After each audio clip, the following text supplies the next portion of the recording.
What's going on today? We are going to be talking about financial defense today and leverage. What do I mean by leverage? Uh, why am I talking about leverage now? I've talked about momentum. I started things off by talking about saying no. Um, I'm all over the place, but I'm past momentum. We assume at this point we have some type of momentum going on. Okay, now that you have momentum, what do you do with that momentum? And what you do is in the business world, you use your leverage. Not talking about necessarily business. I'm coming from a personal finance perspective when I'm talking about leverage. Okay, you got a job, you're on payroll, you and your wife, you guys sell mittens for people that cook. Okay, you sell other fabric related products. You make $200,000 a year from selling different crafts. Like primarily, people know you and your wife for selling specialized kitchen mittens, oven mittens. You got mittens that you could put somebody's face on the mitten, all kind of things. One thing I know about black people being black, just have to say, we're some of the most creative people known to man because we got to hustle. That hustle, it breeds a lot of innovation and also special. I'll just say also specialization. For example, I know it's not unique to black people, but one of the funny things I like about my folks is that they'll specialize the hell out of everything. I mean, um, you could get a T-shirt with your grandmother's name on it with her face. It's like I mean, it's just like all kind of specialization you want. You want your car with your baby mama's picture on it, your ex-wife picture on it, saying, I would have had a Lamborghini, but my wife took half my money. Now that's actually funny that I say that because that's what it's called. That's what I mean by leverage. That's actually not what I mean by it in the sense of the traditional sense of leverage, but that's what women use to get your finances. They use the leverage of the court systems in divorce proceedings or legal proceedings to get your basically assets.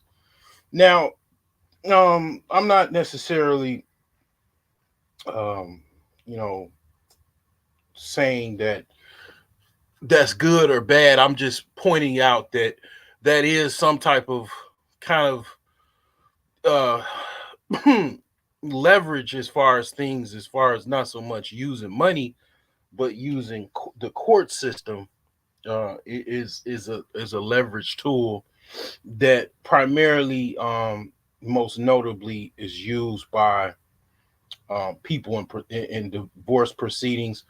Women pretty much file a lot of divorces because men typically marry women primarily in a sense where they basically want to, in order to keep the woman, they have to marry them, to a certain extent. It's certain women that's what they actually are looking for. They, steer men toward that. And a lot of men take that on, they take that marriage on. and they don't do the required vetting process. They don't really look into looking to opinions of others as well. Ideally, I remember hearing a story even just online of someone's grandfather not giving him his blessing as far as um, him choosing his wife to be at the time his fiance, him saying, I really don't like this particular type, this woman. Is something about her that's all for. I don't like this or that. And he didn't take that into consideration. And ultimately, what led into a very toxic divorce, very toxic relationship that if he would have just listened to his grandfather, he probably wouldn't have had that type of scenario. But the thing is that that is a not so typical use of leverage, but it's leverage nonetheless. What I primarily am talking about as far as leverage, I know I probably lost a lot of people. A lot of people are very very sensitive. They have very sensitive ears, and I definitely am not for those people. I'm not. I'm not to the point where you to really walk a mile in my shoes. You can't be a snowflake. You can't. This world is not. Basically, snowflakes don't last a long time in this world. They, just like a snowflake on a brisk, warm day, anything above 32 degrees Fahrenheit, snowflake pretty much will just melt. and,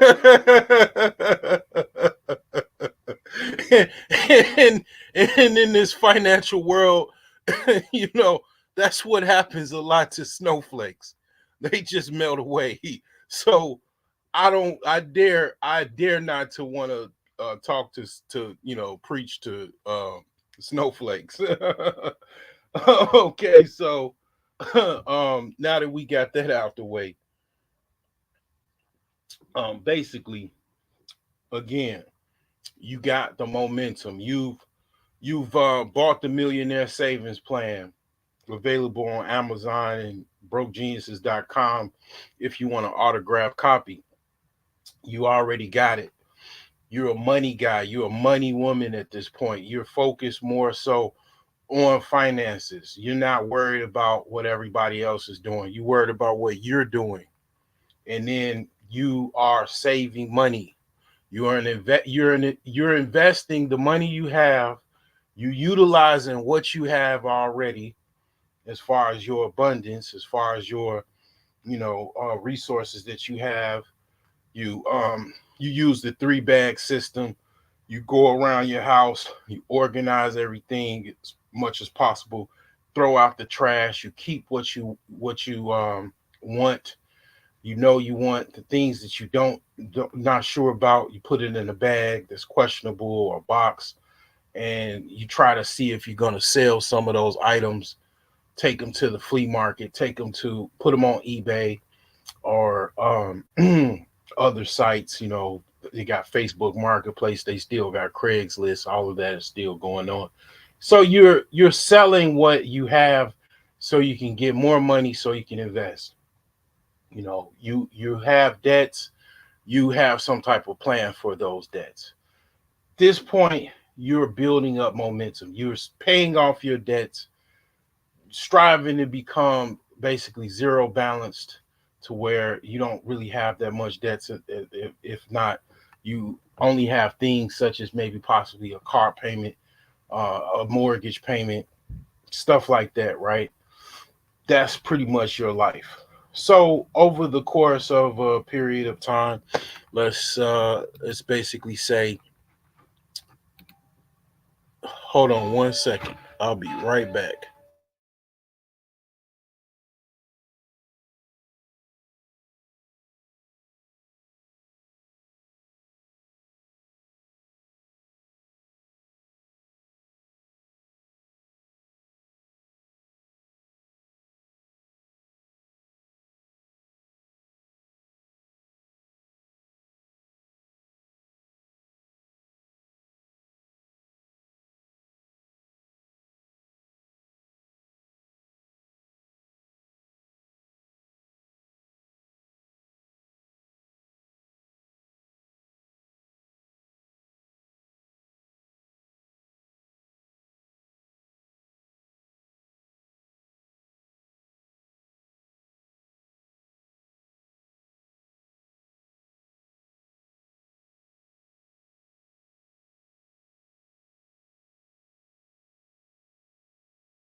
So that was just someone dropping off some money for me because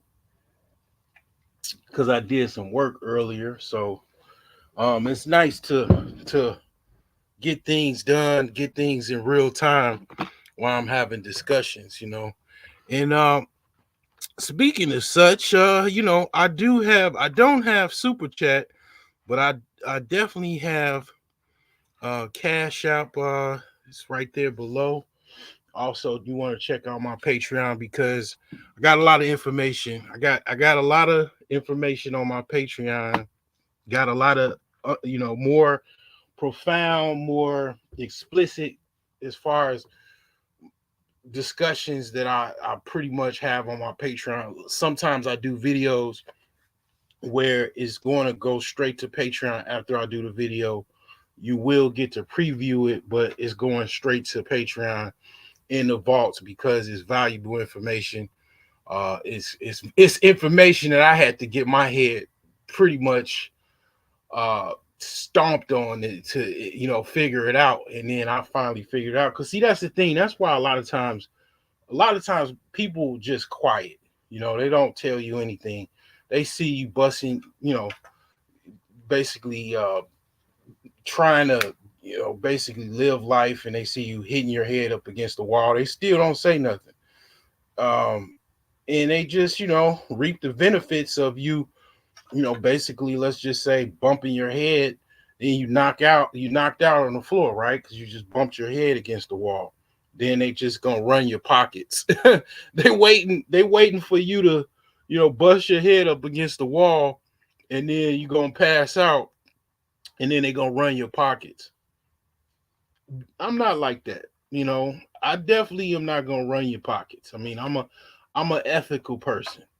A lot of people are not so much so, but I do understand value, and I don't put all of my stuff on my YouTube.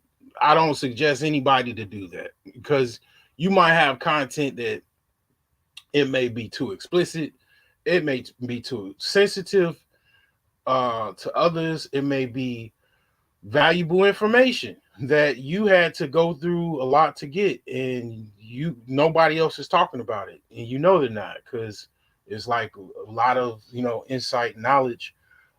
So you should have a Patreon. That should be essential. So I do have a Patreon, and I have value. I promise you, if anything, if you've made some type of gains or headway from my YouTube channel that's public, right? I mean, my Patreon is more valuable than my YouTube channel because I have a lot of videos over the years that are over there about stocks, crypto. Um, I go way more in depth about um, relationships, dating, mating, sex, all of that on my Patreon. You know what I'm saying? If anything, you get to really get to see the complete person because I ain't gonna lie, I act a little bit on this YouTube. On Patreon, you get to see a little bit more explicit of really how I think, really how I feel, really what is kind of going on with me. You know what I'm saying? Now you can take that and you can take it back to wherever you want, but as long as you pay for it, I'm cool. I ain't worried about it. But anyway, got my money for the work I did earlier. Did some handyman work. So that's cool. Excuse the music. Uh, it's next door neighbor. Um, you know, uh, kind of like basically what I'm saying is here. You've saved enough money. You've moved up the millionaire savings plan steps. You got to the point where you're at least in the middle, which is or the second tier, that is steps 4 and 6. You got from 8,000 to $32,000 a year. That's a small chunk of leverage. That's not necessarily what I'm talking about. Fortunately, I don't like to toot my horn all the times, but I'm past that step 4 and 6. I've been past there for quite a while. Now, okay, if you're in step 3 or tier 3, basically, you have more leverage than, let's just say, tier 2. Ultimately, the most leverage is, tier 4. Okay, you like pretty much one way from being a millionaire. Now, how do you get there? A lot of times, this is the secret here. This is the secret sauce. How do you get to the point where you have enough leverage, you have enough money saved, and so on and so forth? It's not necessarily about money, even on these levels. It's about assets. That's what it's about. Everything you own is an asset. I was kind of talking about this a while before, but I really didn't go into it in depth. Everything that you have is an asset. Even you yourself, you can even say you are an asset. Okay. Um, Sometimes people like to put people into a category where they are an asset or a liability. I myself am no different. I made a whole series about relationships about women. They're either a liability or they are an asset. Basically, they're either taking money from you, they're a liability, or they're an asset. They're helping you, and you helping each other make money. Whatever relationship type of scenario that's what's going on, good or bad. Now, I know like a lot of times people don't look at things like that. Um, in a sense, it is.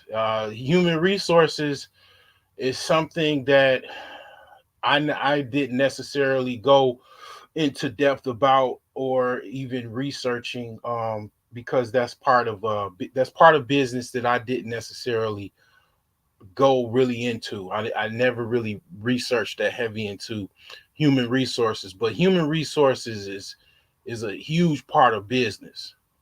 It is a big part of conducting business, having the right people to basically run that business. So that being said, yeah, people are either an asset or a liability. That is the case. That would also, even to go a little deep, somewhat deep, shall I say, you always wonder, why does this person get this much time in prison and this other person doesn't get that much time in prison?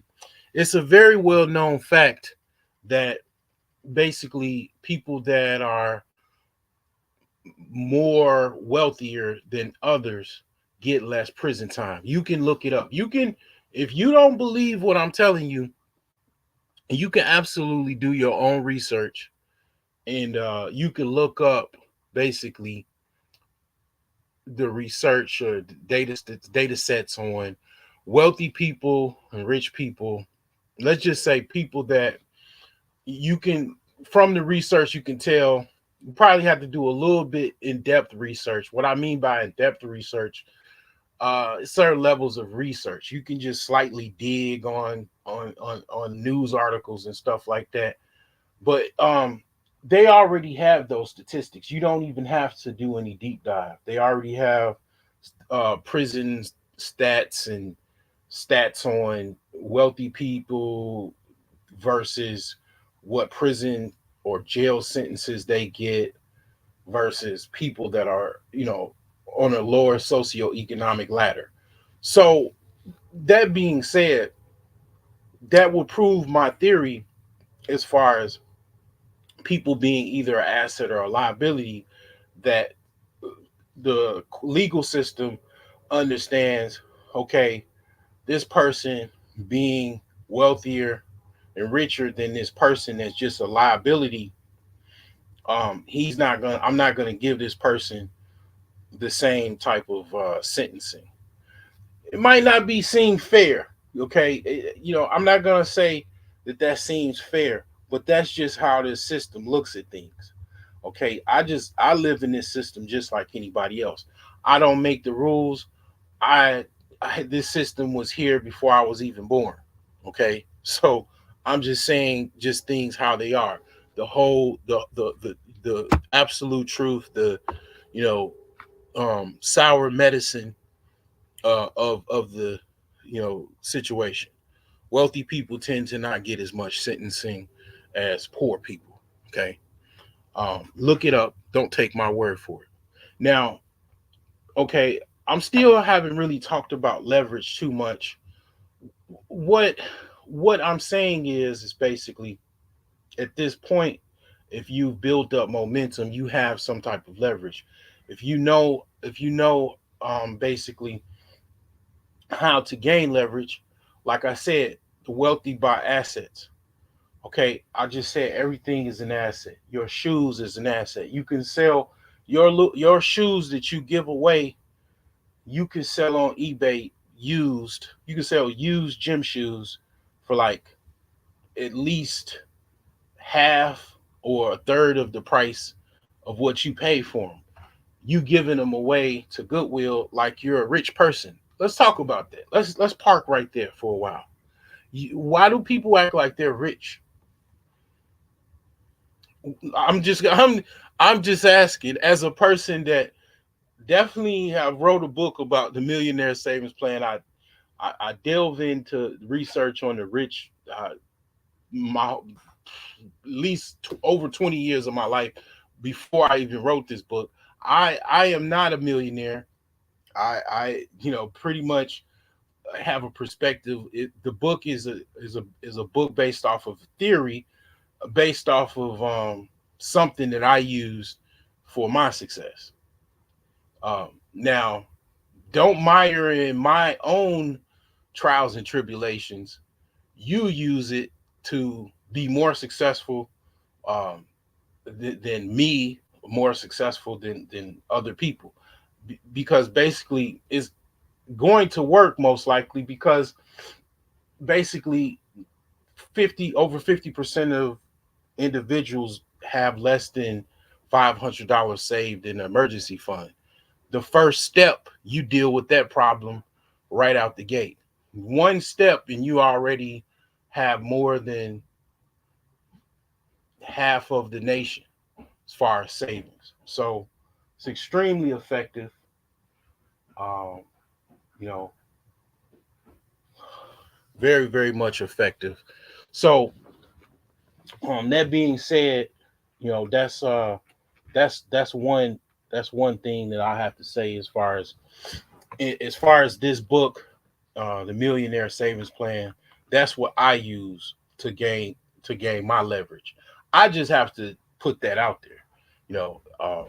Whatever you use to work for you, that's fine. But I use the strategies in my book to basically build my leverage. Uh, that's what I use. Basically, once you get to a certain level, it's best to buy the largest assets that you can possibly buy. What's the typical largest asset that you could possibly buy? A house, some type of apartment building. That's a big asset to buy. Um, it's an expensive asset to buy, but it's the best asset to buy, in my opinion, because people always will need a place to live.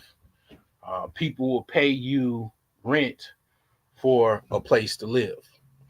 That's why real estate is a top choice amongst a lot of individuals to gain wealth.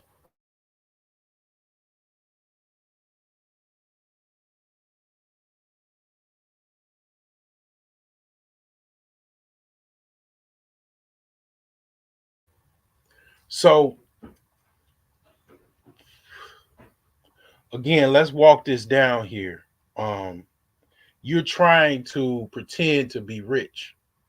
Okay, you in your mind you're rich, making $100,000 a year or close to it, you have the mannerisms and the behavior of a rich person. You have you let's just even say you have close to $50,000 savings.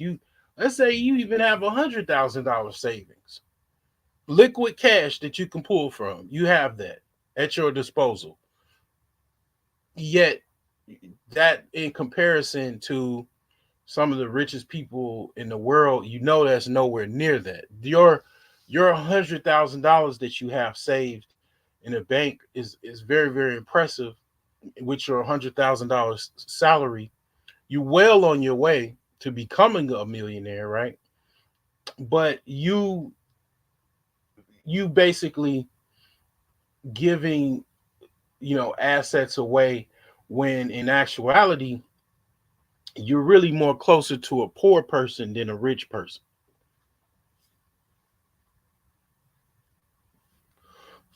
The super elite, the super um elite as far as wealth, have close to either a half of $100 million, $50 million, or 100, anywhere between 50 million to $100 million. Those are like the super wealthy individuals. They earn about 500,000 to a million plus a year as far as what they make off of their income streams. You having $100,000 job, even having $100,000 you saved over a period of years, is a drop in the bucket compared to someone that basically their lifestyle, their income level is millions of dollars a year, and their savings is in the basically 8-figure mark. They have 10 to anywhere between 10 to $90 million saved in their various accounts. You're nowhere near that.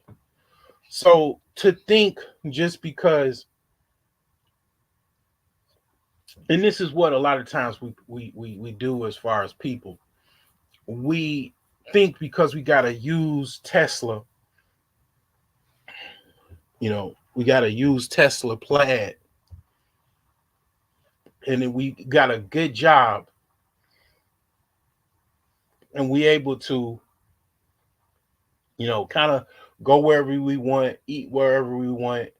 Um, whether you're in a relationship or with a couple, you both have this online and offline persona that you're doing extremely well, and you are.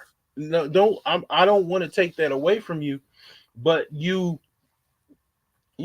comparison to where you can possibly be, are nowhere near that. So anyway, I have a video about what I'm talking about, more or less. Um, you know, to show you in real time what I'm talking about. All right. So let's share this here. All right. So this is something. This is like something new. This is what the millennials and zennials are doing. They are basically videotaping, basically getting fired. Okay. Now, do I agree with this? Okay, as a baby Gen Xer, do I agree with people videotaping their exit interviews from a company? Um, Obviously not. Like that's like that's very embarrassing.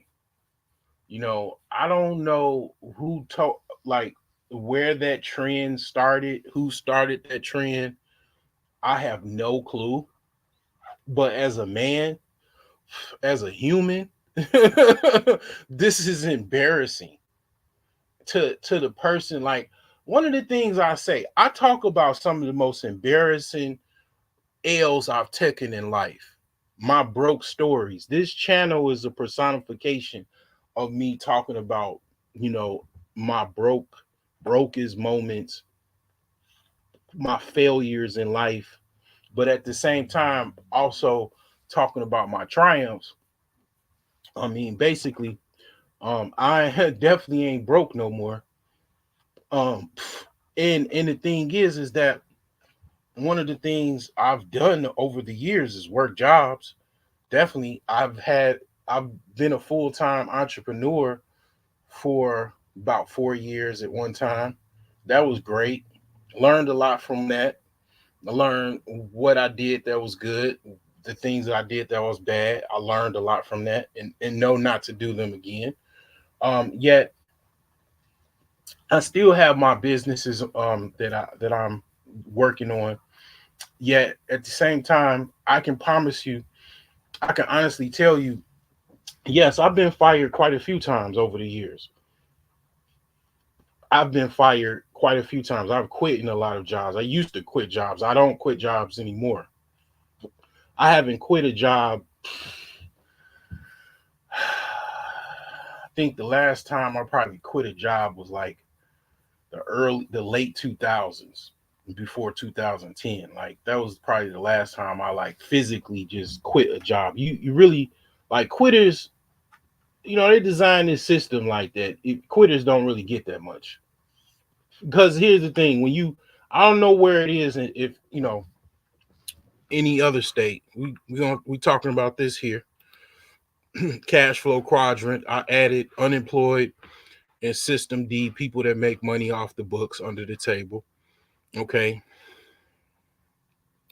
I know, pretty much I've been an employee for a long time. My first job, I was working at 7 years old. Okay. I had a paper route. It's a paper boy. So of course I like the series Atlanta.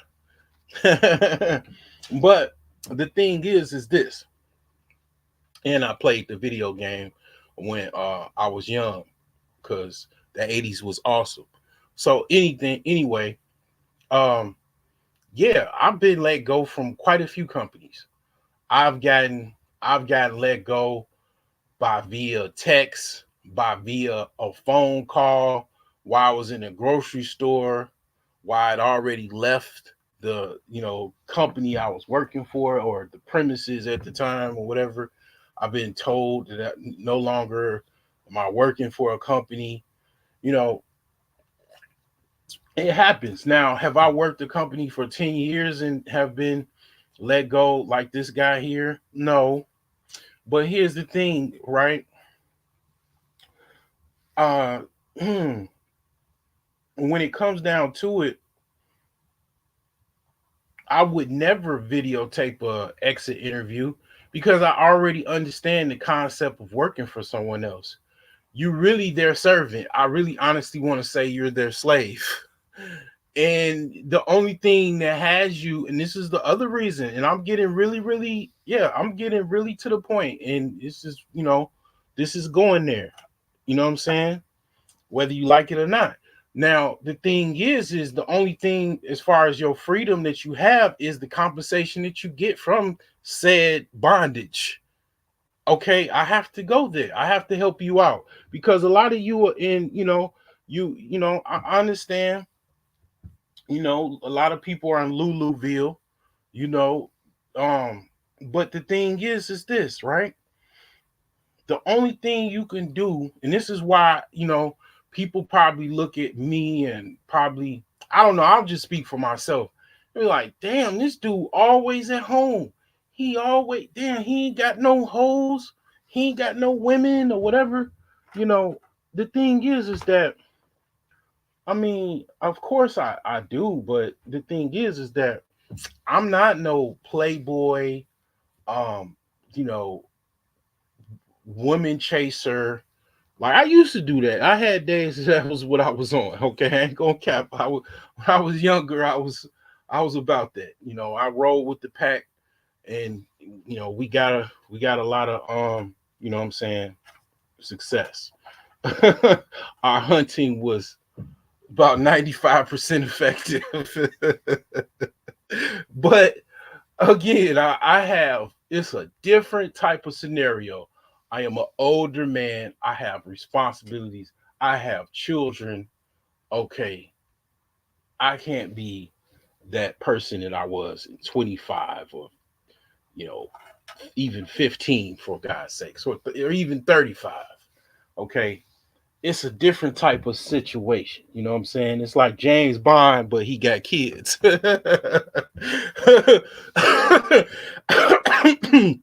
I'm still trying to protect the world at the same time, make money from the world. You know, on a poker match, on a game of poker at a casino. But I mean, I got responsibilities. You know what I'm saying?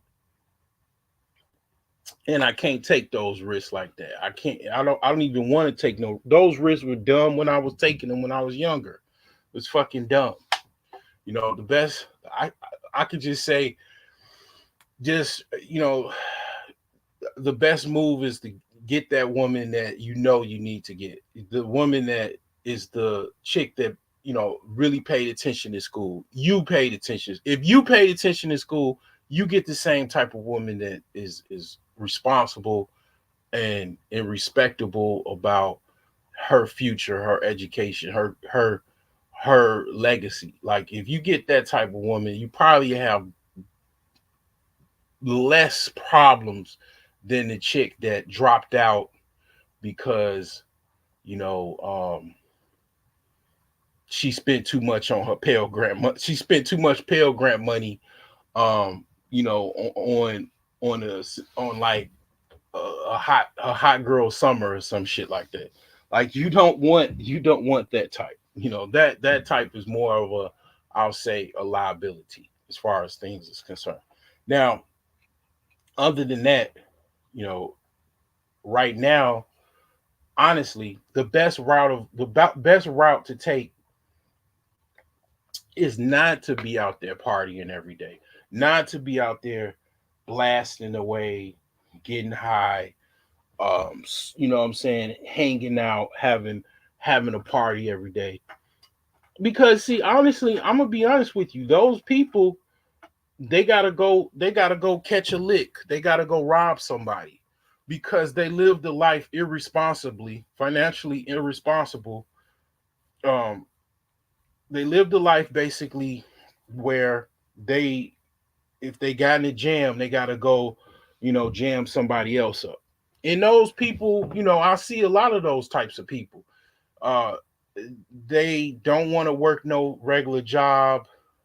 At it's a lot of times, particularly, people get addicted to scamming people or selling drugs. The money that they make from those things are way more than working a regular 9 to 5 job or whatever hours, the night shift, first shift, third shift, second shift.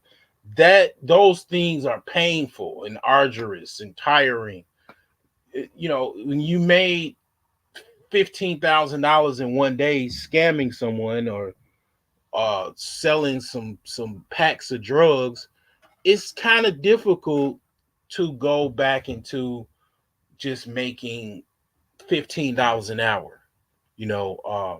Working at a grocery store or a gas station. It's just it's like going from being on a high. It's like you're on a Cessna private jet. You going almost 1,000 miles an hour, and then you going back to work at Greyhound, or I mean, basically riding a Greyhound.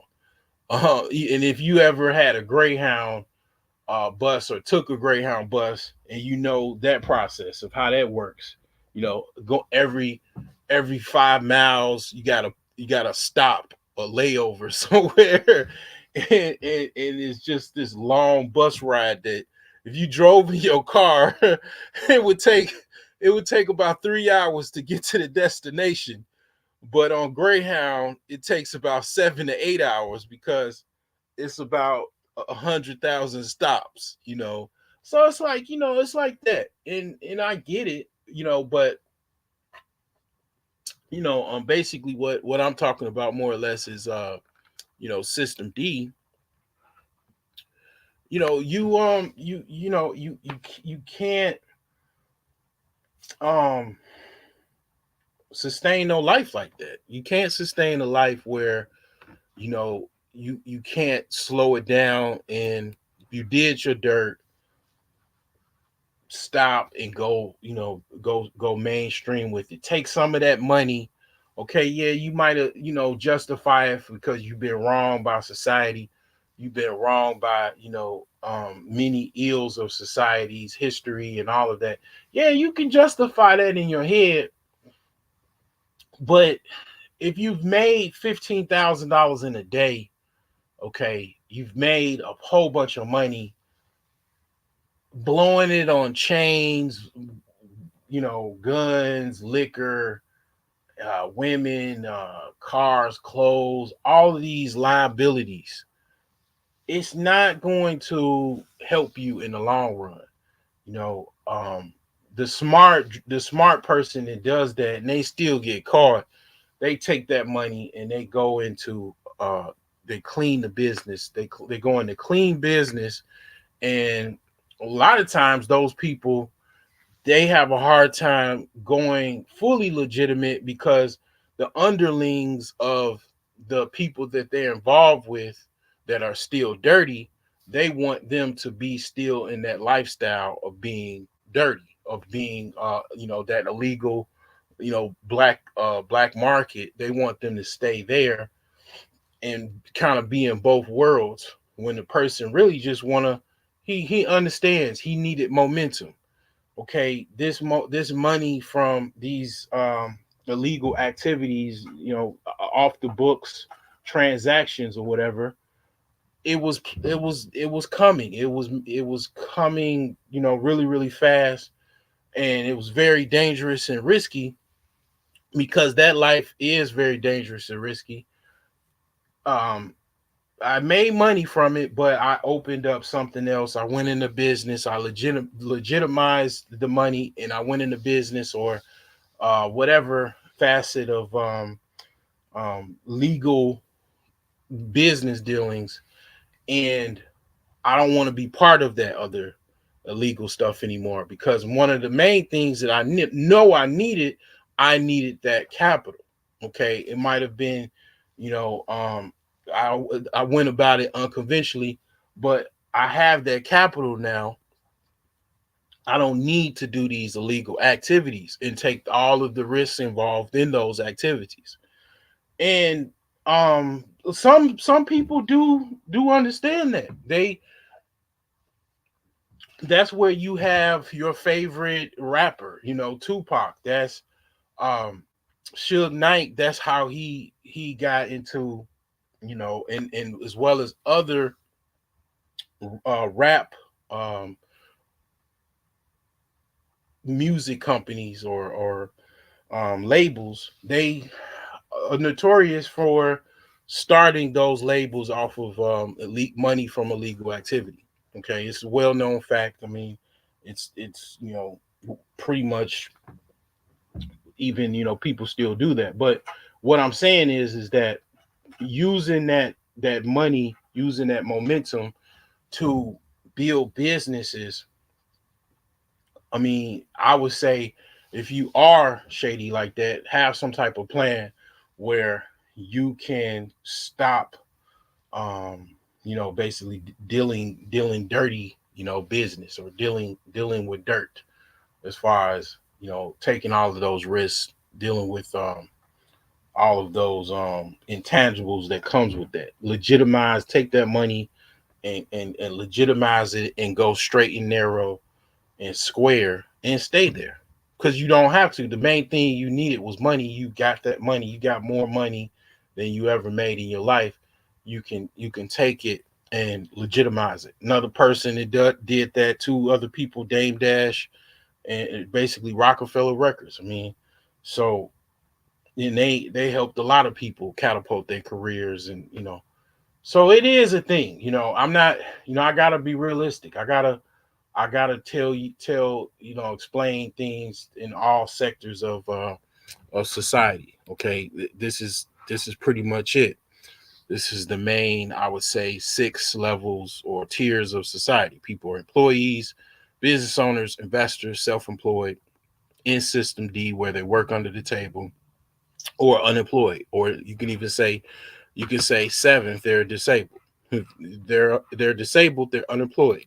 So the thing is that what I said about the scam artist, the drug dealer, such and such, et cetera, the person doing illegal activities to make money, right? And they take that money and if they smart, they legitimize that money in the business, or investing of some sorts, whatever the case may be, right? I say the same thing about an employee. An employee is no different in that concept. Anybody is no different in that concept. If you're making money and you're just living a regular life, you're living a regular life where you're you're just basically um farting away, living life like you're already rich, you get no pass because you're an employee. The same rules apply. Matter of fact, you know better because you know people sell drugs and do all kind of risky behaviors. Um, people are homeless. When I was going back and forth to work, I pass a lot of the homeless people. You know what I'm saying? Like, people are less fortunate than you are, and a lot of times, um, people basically. Wait, hold on. Let me see. Let me trying to see this other one. Yeah, this is the one here. All right. So yeah, you're no different. A lot of you spend your money on excessively. You partying. You living your life. You YOLOing it every night. You're killing your momentum, and you're killing your leverage. Again, it's a method to my madness. Okay. Staying at home is the best thing you could possibly do. I'm not saying everybody should stay at home. Okay. I'm not saying everybody should be like me. No, that's not what I'm saying. Um, the thing is that if I was extremely wealthy, extremely rich, would I be in the house almost every day or whatever, all the time or regularly? Let's just say. No, that wouldn't be my reality. I'm trying to build up momentum. I'm trying to build up leverage. The best way to concentrate momentum and leverage is to build up momentum and leverage. So, how do you build up momentum and leverage? Um, I operate off of an acronym. One of those is business over stupid shit. Boss. Business over stupid shit. So, going outside and partying when you have never, a party is, to me, a party is a celebration towards a victory or some type of success. That's what a party is, unless it's your birthday. Okay, I mean, I didn't celebrate birthdays growing up, and really, I've celebrated my own birthday many times. I don't really care to have to celebrate my birthday. I don't need to celebrate my birthday. Like, that's just not something I'm into. But I mean, I get it. Other people are. At the same time, this is what I mean by that. Until I have some type of success that I need to go and party about, where I signed $1 million contract, or something like that, I'm not about to go out and have no party. I'm not going to any parties. What am I partying about? Just think about it like this. If you know the things that I'm working on, and everything like that, I'm not done. You know, I'm not going to go party. Now, am I going to give myself some type of reward for accomplishing things to, live life to the fullest as I possibly can? Yeah. Am I, is traveling cool? Like, if anything, I'd rather not party for months or even years and then have a solo trip or a nice trip somewhere, nice international trip or something like that. You know, um, every now and again, like, because like I would give up 100 parties, 1,000 parties for one like nice international trip. Promise I would any day of the week. Okay. Now the thing is that I get it while going bars and nightclubs. I get that, but the thing is that um I think that's okay every now and again, but I know people that done that every weekend, every like multiple days in the weekend. People do that during the week. And these people are some of the brokest people you'll ever meet in your entire life. That's all I can tell you. I know people that spend excessive amounts on vices, you know. They always looking for a lick. They're always looking for an opportunity to get something. That's why a lot of the people did the PPP loans, because basically they they was looking for a lick. A lot of people overspend what they earn, you know. So anyway, I'm gonna play a video here. I'm gonna play a video, and I just want you to listen to this guy complain about him. His employer let him go. Let's go. Fired are really making me upset. Watch how this man got. Yo, these videos of people getting fired are really making me upset. Watch how this man got fired from his job of 10 years, but the company doesn't give him a reason as to why he's being fired. Watch.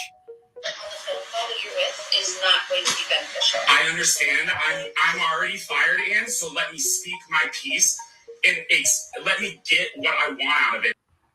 First of all, you lose before, in my opinion, the reason why I would never do this is because you lose before you even start.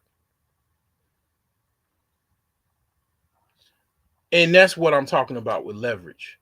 Like, basically, if you're not working a job in especially 10 years, you're not trying to buy that company, like, that's the most extreme way of looking at it. I want to come in, I want to buy this motherfucker. I want to do a leverage buyout, and I want to buy this company. I want to learn the ropes. I want to fucking buy this company. If you're not thinking like that, you not on the level of a Reginald Lewis, of a Robert Smith, of even me, because that's the hell I think. When I work for a company, I try to learn everything I possibly can so I can take it towards my future business, or even, be honest, current businesses. I'm trying to learn insight of how they manage things, how they deal with things, so I can take this and go make as much money as I possibly can in my own business, my own endeavors. And I want to save and make as much money off of the money that I get from my job, and put it to where I have enough. This is where I talked about many times, having fuck you money. And a lot of times, I mean, I'm not gonna lie to you, it's women and men that manipulate you based off of you having enough fuck you money or not, you know. Because a lot of times people, they like to utilize your um financial bad luck or financial predicament, um to basically manipulate you. But if they know you got money, or even if they don't know you got money, you know what I'm saying, you're not going to be steered to do dumb shit. You're not going to, basically respond. Some dude comes up to you talking about, Girl, you fine, girl. You know, you too cute to be on that bus stop. If you get with me, I can make you a whole bunch of money. You will never be on the bus stop again. You just basically probably, if you don't have street smarts, you didn't know that you just got propositioned most likely by a pimp because he thought you were broke on the bus stop or you were broke on the bus stop. If you are smart, you know whatever, you know what I'm saying, you do with that scenario. But the thing is that, well, that's kind of what I'm talking about. Like, people take advantage of your need for capital. They'll manipulate you based off of that need. Now, again, this guy, and then a lot of people let them manipulate them by them having a certain lifestyle of bullshitting, basically. Um, you know, buying this fast food, buying this, expensive thing, this luxury, this apartment, rent payment said every month, this exorbitant property that's mortgage payment plus insurance plus taxes, PMI every month. And then, you know what I'm saying, they look at me like I'm dumb because I want to live somewhere where you can buy a house for like $10,000 and then, fix it up for 50. You know what I'm saying? And like just save money, but deal with a lot of instability, a lot of F grade neighborhood stuff. I mean, you're gonna realize real soon why I call myself the broke genius. I have people quite often, all the time, come back to, tell me that they humbled, what I'm saying, by some of the things that I've said, over the years. But here's the thing: you fail before the video even rolls because you're it's kind of like a simp.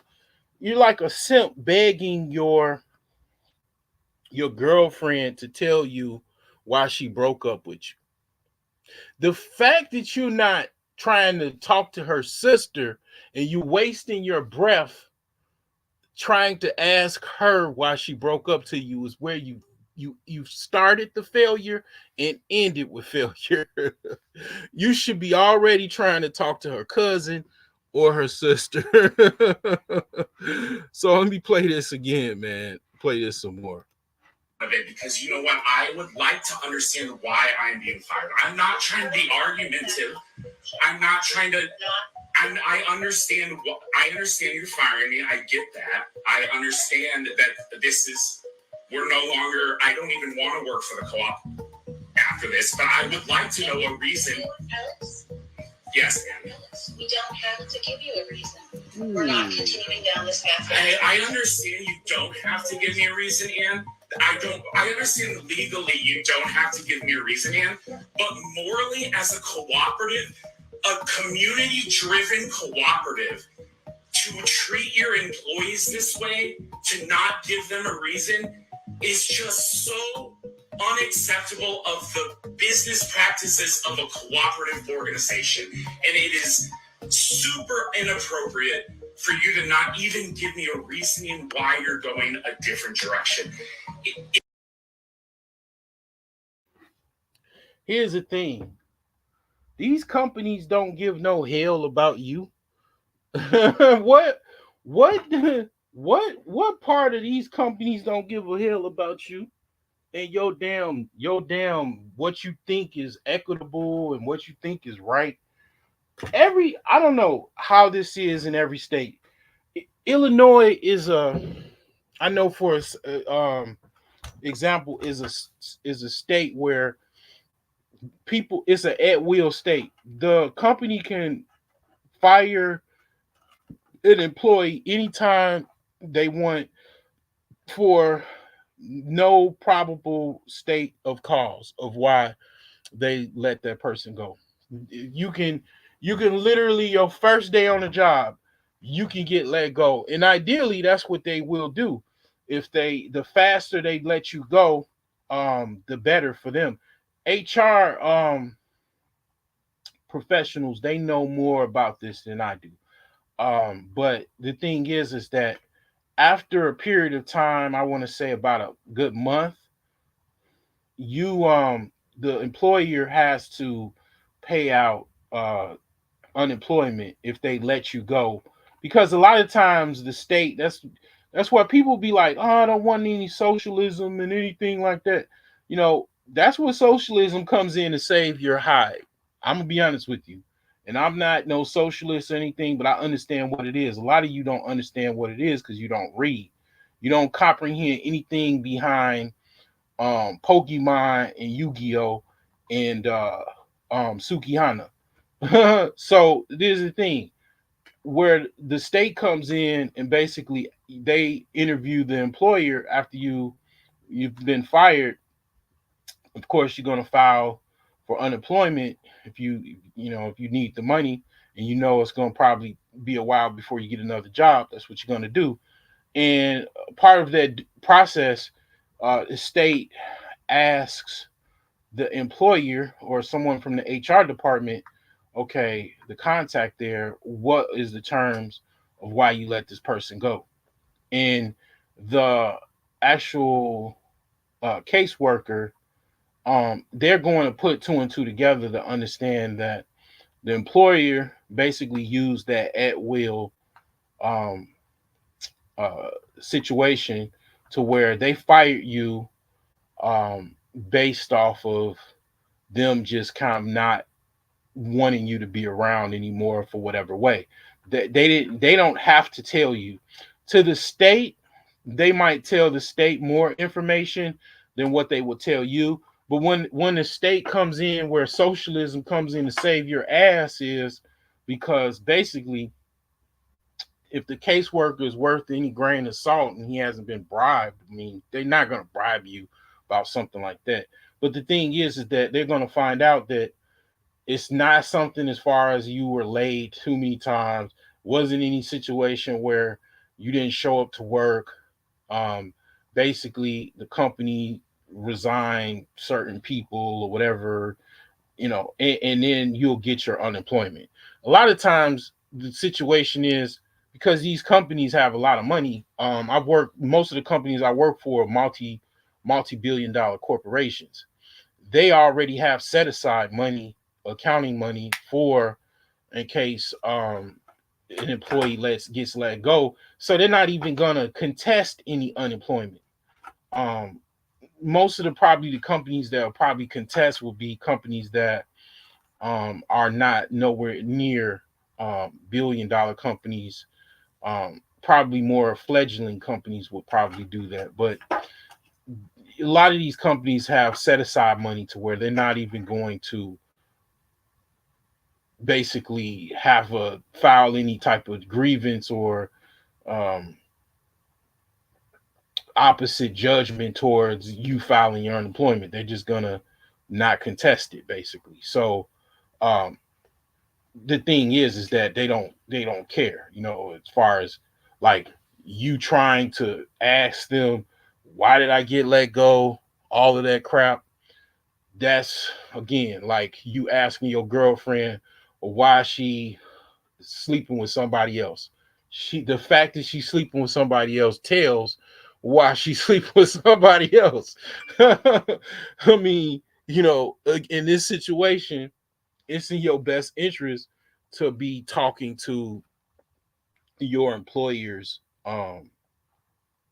basically competitor at that point, trying to apply for his job, So if you're not doing that, trying to beg your current employer to tell you why you got fired is a waste of your time and your life, in my humble opinion. But let me continue on.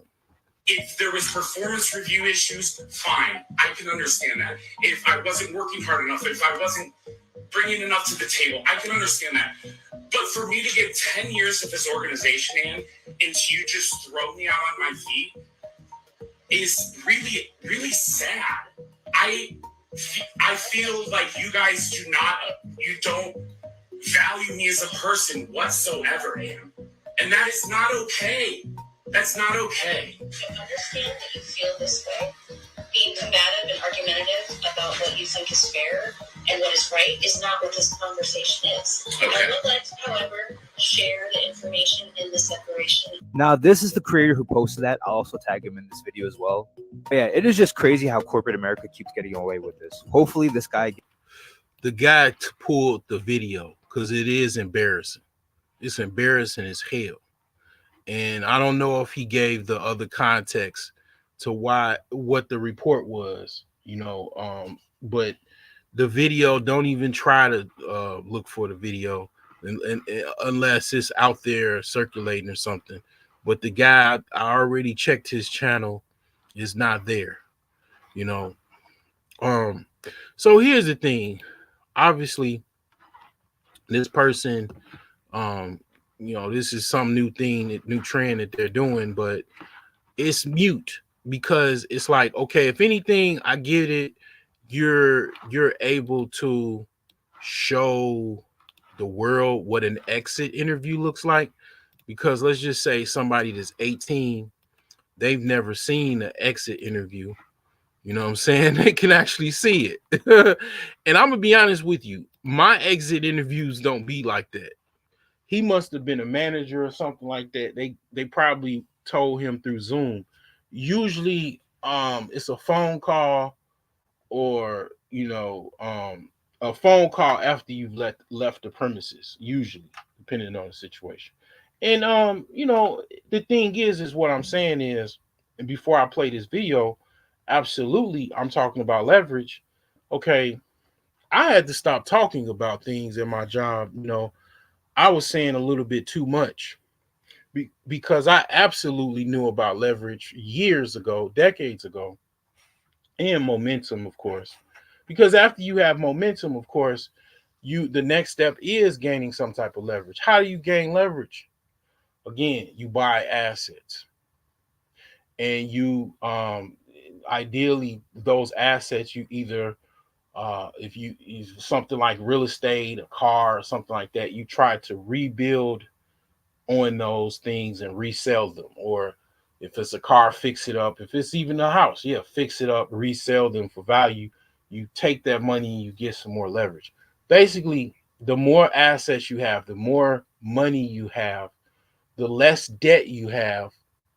Job calls you, said, the broke jeans, you're getting let go. Leroy, you're getting let go. Susie, Keisha, Rebecca, you're getting let go. You're getting unemployment, first off. Not, I know that's lowered expectation. I'm not gonna lie to you, but you gotta understand, it's people that don't get unemployment. I was one of those individuals. And let's just say it like this, right? I'm gonna ask you a question.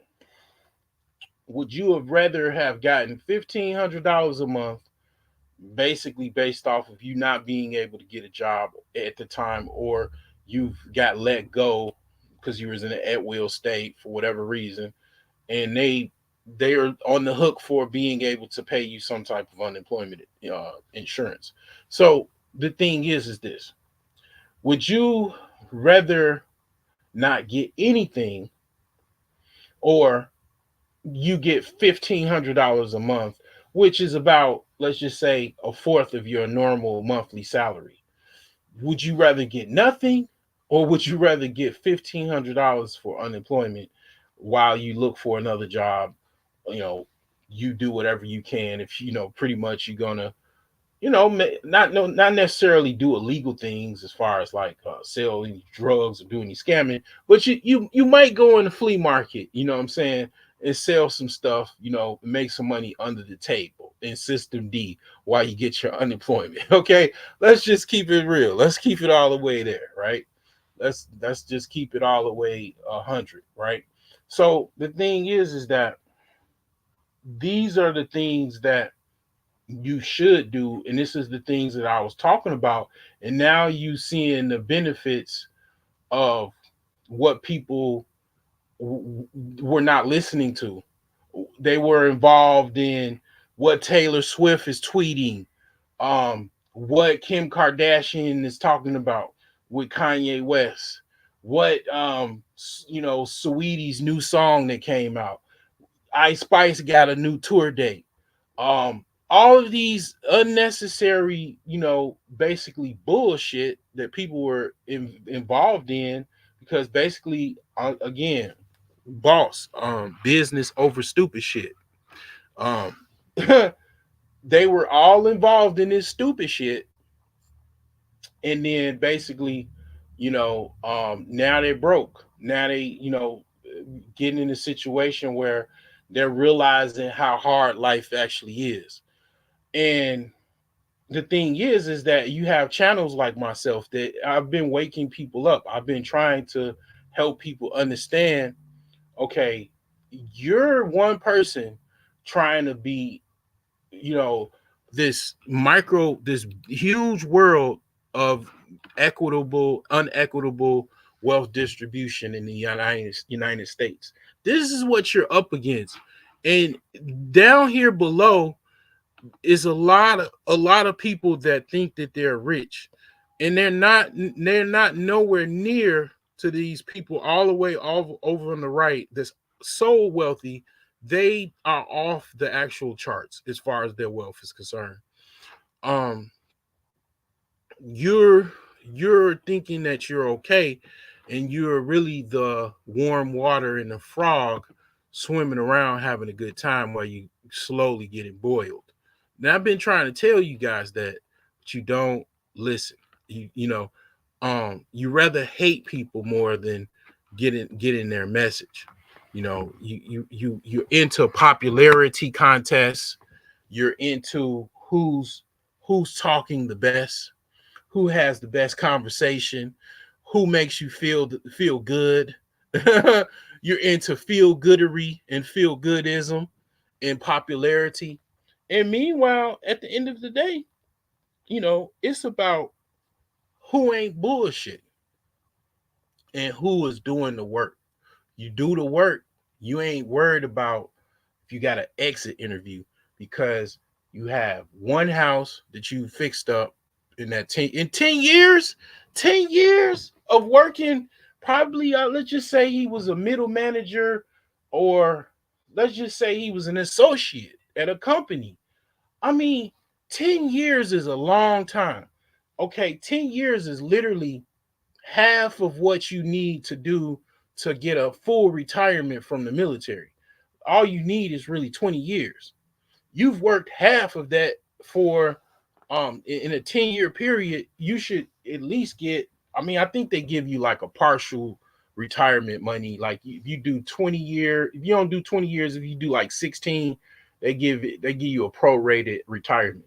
But the thing is that you work 10 years, you should have already set up something to where, let's just say, for example, let's just call him Timmy. Timmy made 115,000 a year.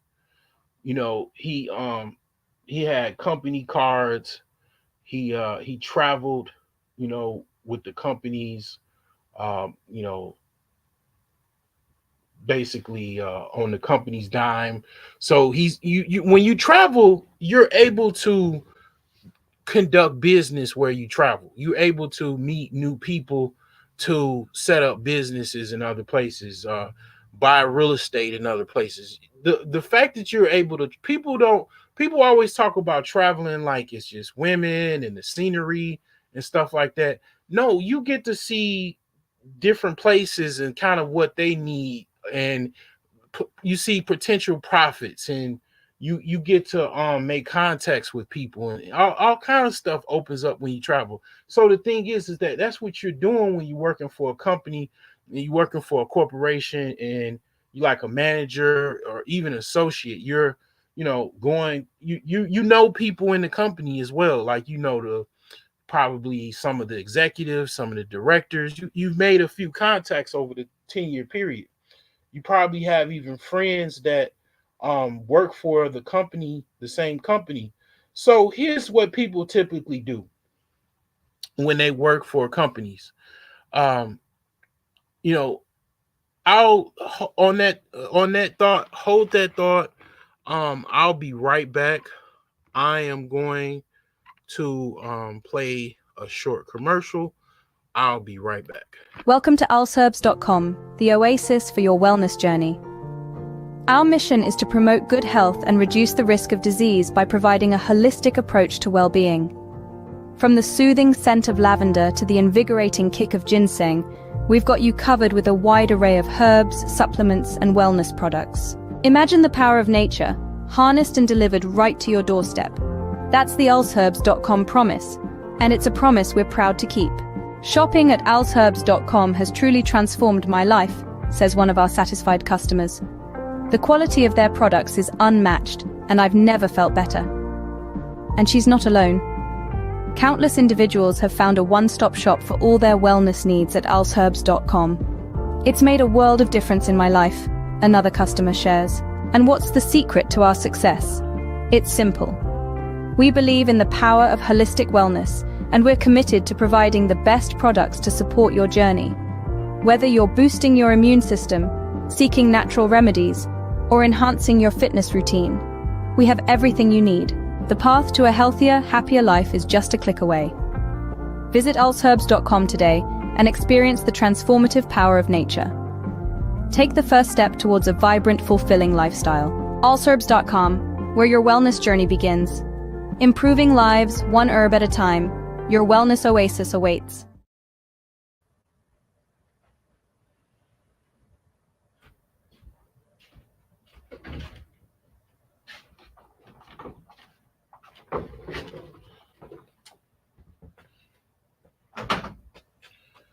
All right, I'm back.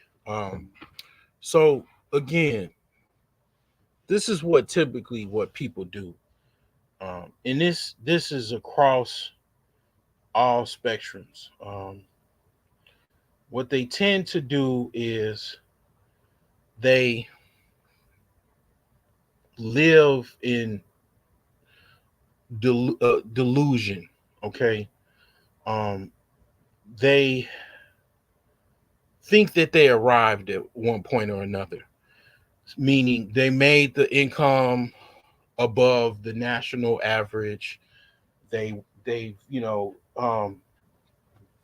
went to school, got the degree, got the job, finally got the income, and they forgot one thing, that the same company that they work for can fire them just as fast as they hired them. And that's it. You're not the company. You don't own the company. The company you have no, you're not part of the board of directors, anything that you have to get voted out. You're just an employee. And um, you not utilizing that time and those resources from that income to again set yourself up to where, if I always think, and I'm gonna be honest, one of the reasons why I'm very good with finances, I've said this before, I've been let go too many times. I have a few ways that you don't like me. Like I have, you can talk about, let's just say I have a couple ways that you cannot like me. Quite a few ways. As far as based off of my skin color, me being a man, my name, um, my religious reference associated with my name, um, you know, so it's like I'm used to being hated on. I'm just saying like that.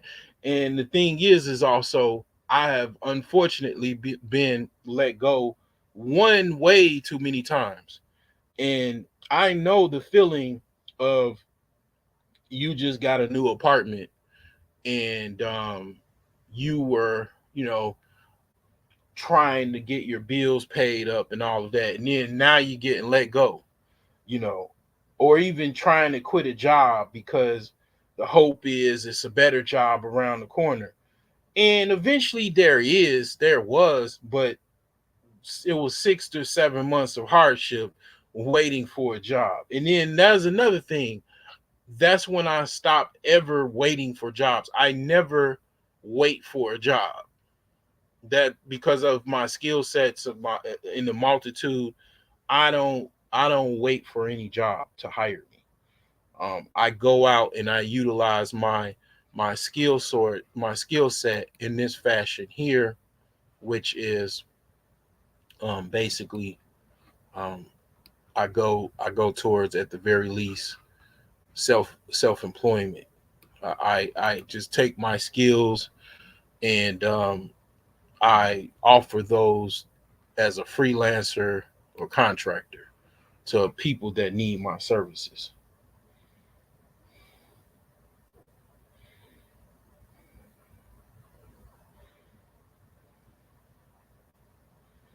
So that's what I do. Now the thing is that I learned a lot of ways to survive, financially from, in my opinion, unfair treatment, unfair firing, and so on and so forth. And I learned that you have to do certain things to make yourself um, to be financially defensive. That's the reason why this is part of the series, so you can basically have some type of leverage in case you get let go. You don't have any rent payment, you don't have any mortgage payment, because you understood that you could possibly get fired one day. And if you got fired, that means you got no car payments, you got no mortgage, you got no rent payment, because you bought some type of property for yourself in that 10-year period, because you can see possibly this could happen. But a lot of people are delusional. They think people are their friends or they're their pals because they had one too many steak dinners with their boss or the management team or whatever. At the end of the day, again, just as fast as you've been hired, you can be let go. Survive.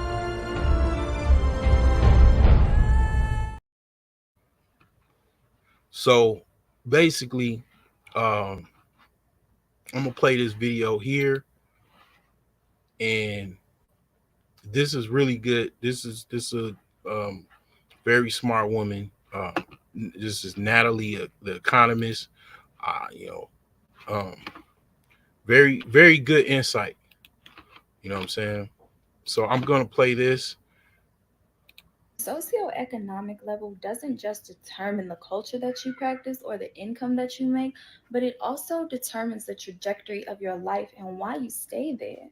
Okay, by this point, y'all should already know the rules, and we're gonna use this model a lot just for different stuff. So yeah, you already know 1 through 10, poor, middle class, wealthy, median, median, median. If you're below the median, you're poor of that section. If you're above the median, you are richer. All right, let me make this bigger. Okay. All right. So here's the thing, right? So she uses the Patrice O'Neill 0 through 30 scale. Okay. Patrice O'Neill 0 to 30 scale is very genius.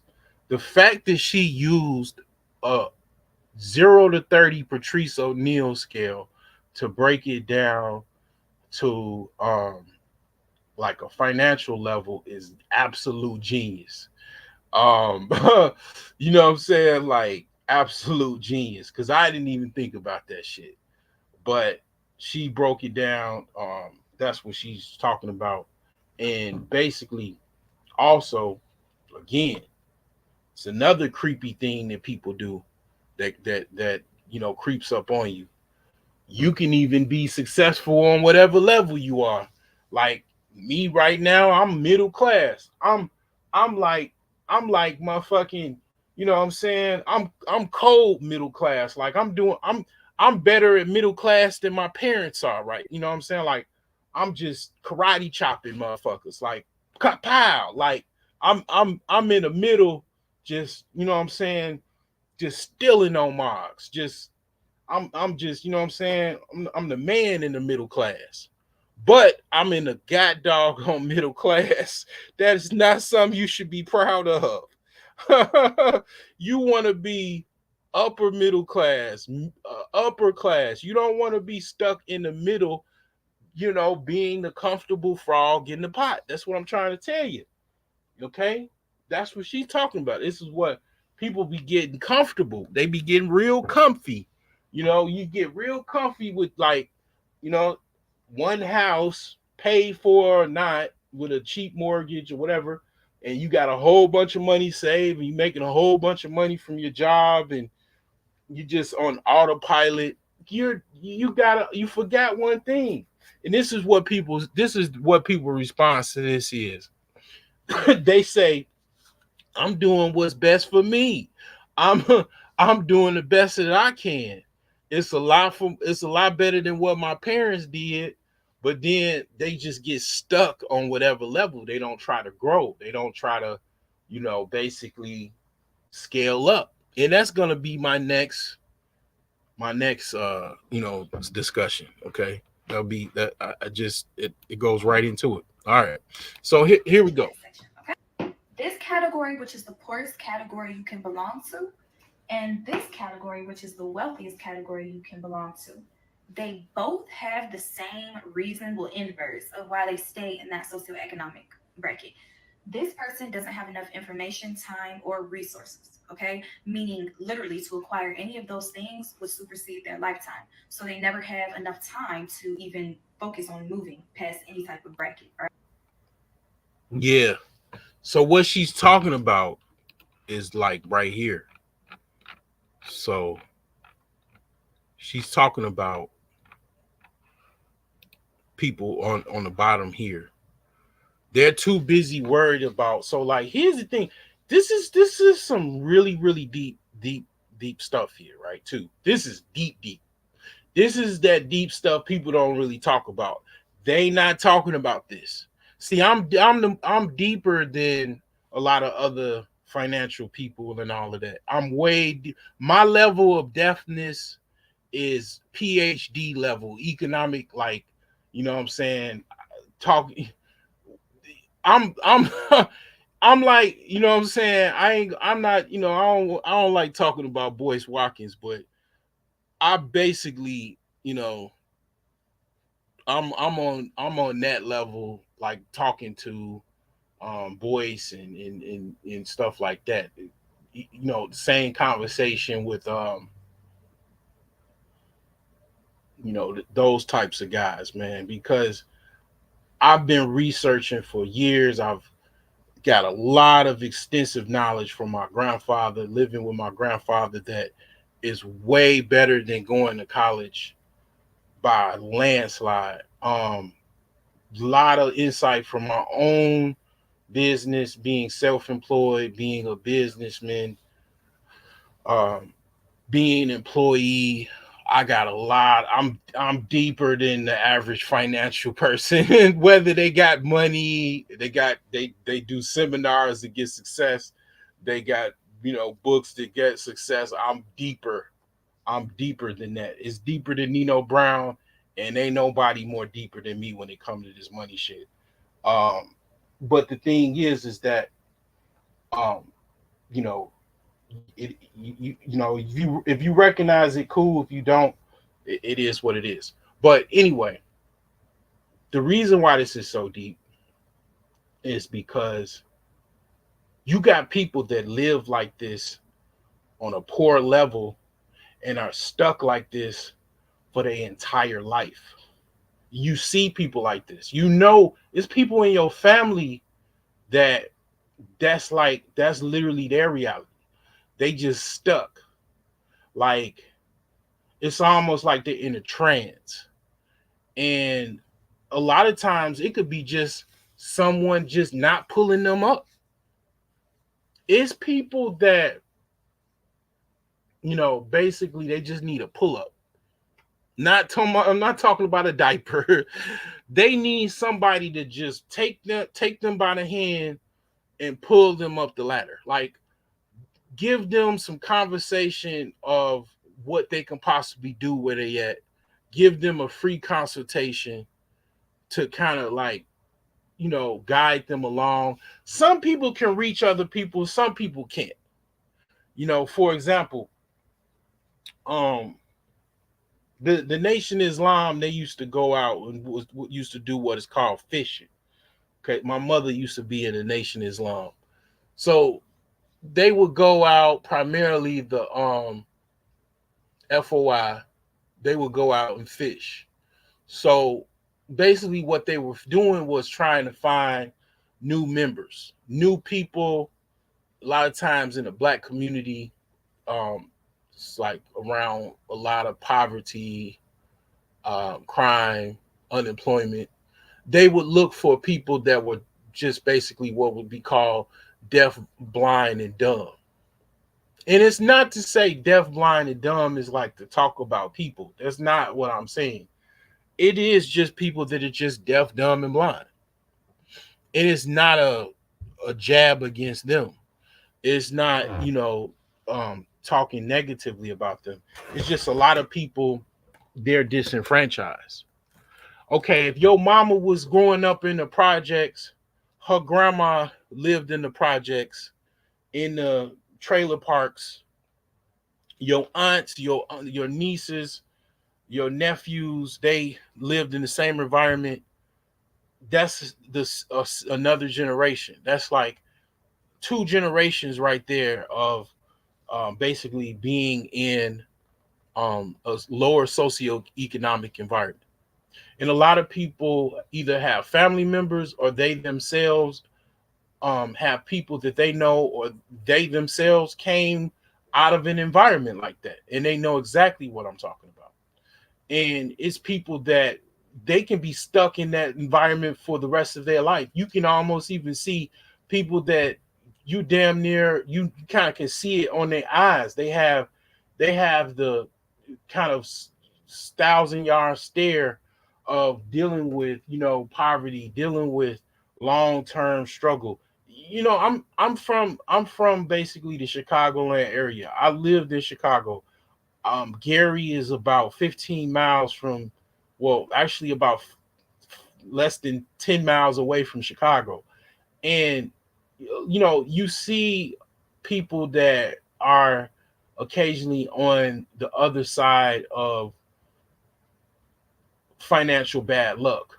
I've seen that more in Gary, obviously, than other parts of Chicago that I've been in. Um, Unfortunately, but unfortunately also that I'm used to seeing it, and it is sad to see. It is sad to see people struggling financially, struggling, and if people are struggling financially, unfortunately, it just doesn't stop there. It gets really dark. It gets really sad because the thing is that when you're struggling financially, it leads into other things. You're not able to take care of yourself well. Money helps take care of yourself, your health. Money helps provide some type of security for yourself. If you don't have that, you don't have a lot of things. If you don't have money, it just leads into a lot of different things. You have usually a lack of security, you have a lack of health and resources, nutritional food. All of these things are related to that. And then it's even something called a poor tax. There's a tax on being poor. So um, if you're not able to go in certain, let's say you don't have a car, you can't get into certain neighborhoods where you get a discount, you get to be able to buy discount goods. You got to stay in your environment, your local area, and you're paying a poor tax. You some immigrant with a store, because he's trying to survive and make money, he's got to charge you $2 more for buying gas station groceries, because you can't make it to another store. So you have to pay that poor tax. Even you can say poor tax is paying for, you know, higher insurance, because you live in an area, F grade neighborhoods pretty much are conducive to crime.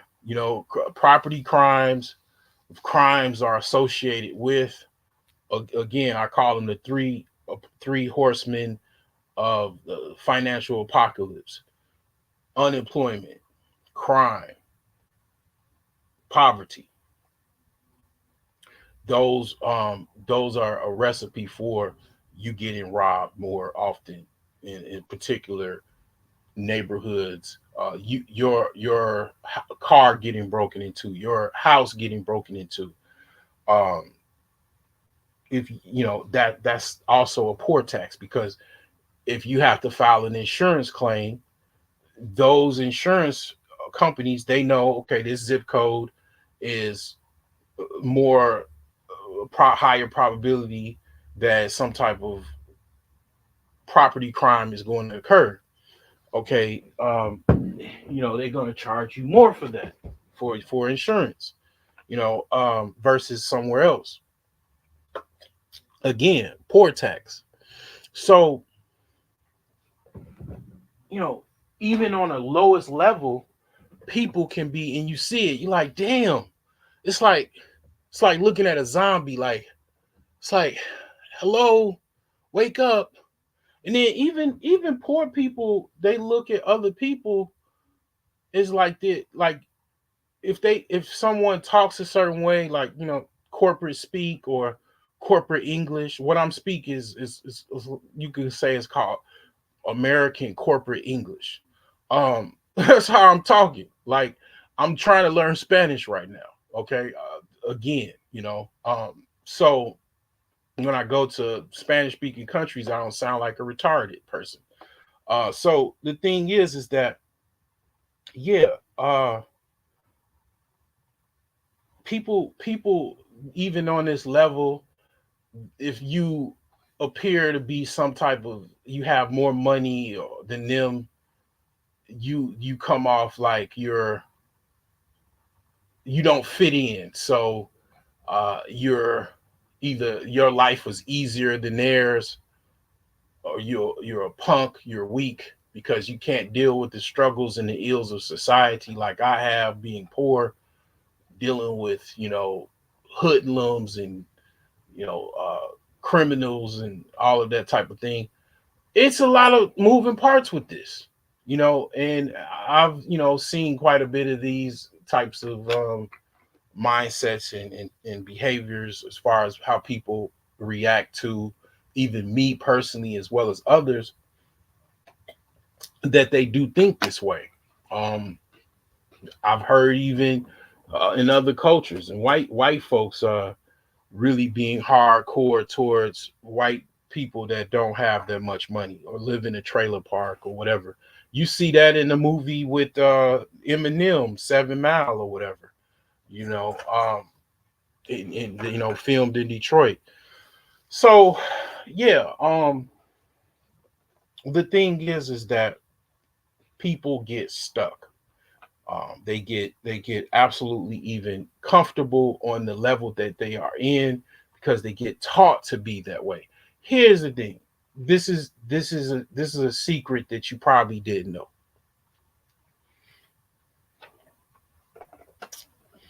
Most of the time, if your parents were whatever your class that your parents were in, it's a very strong chance that you will be in that same class. Again, I'm deeper than the average Joe. Okay. I I'm the type of person, I'll lose sleep to do research because I want to figure out something. And I've been doing that most of my life. I'll go in the library, get lost. You know what I'm saying? I I got more books that I haven't read in, what I'm saying, as far as in my book collection. I got over 5,000 PDFs. I probably read less than 10% of them. Ain't nobody deeper than me. That's why they always trying to take my content and use it for themselves. But anyway, I digress. The thing is that again, people get stuck into their socioeconomic class because they get taught by mama and dada.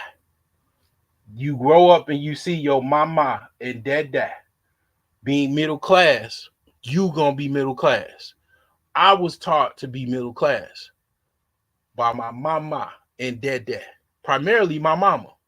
I'll say it.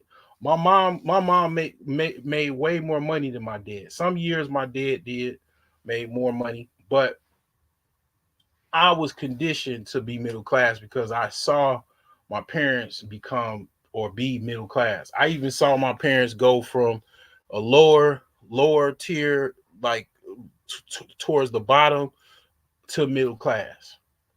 I used to try to pep my mom up to be upper class. I'm like, why you being the principal? Why you not the principal? You a teacher.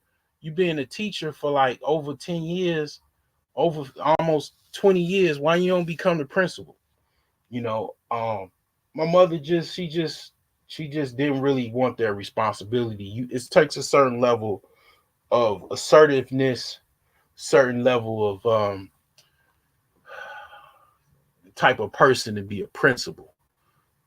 I could be a principal. I used to have meetings with the principal because I basically, uh, you just gotta understand. Like, I mean,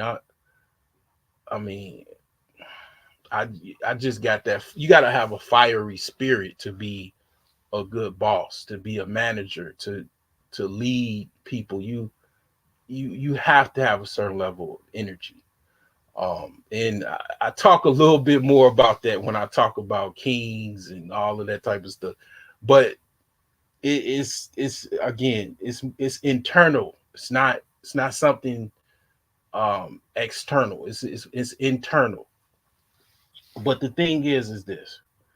Uh, my mother worked for over 30 years as a teacher.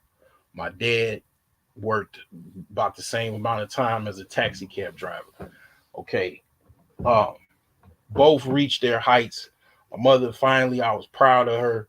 She became a counselor. Actually, a social worker. I was very, very proud. At the time, I was a computer teacher, and I was proud of myself. I finally made it to. That was a part of me. That was kind of like a high level to be an actual computer teacher. Teach kids computer lessons and stuff like that. That was like that was a brief moment of you know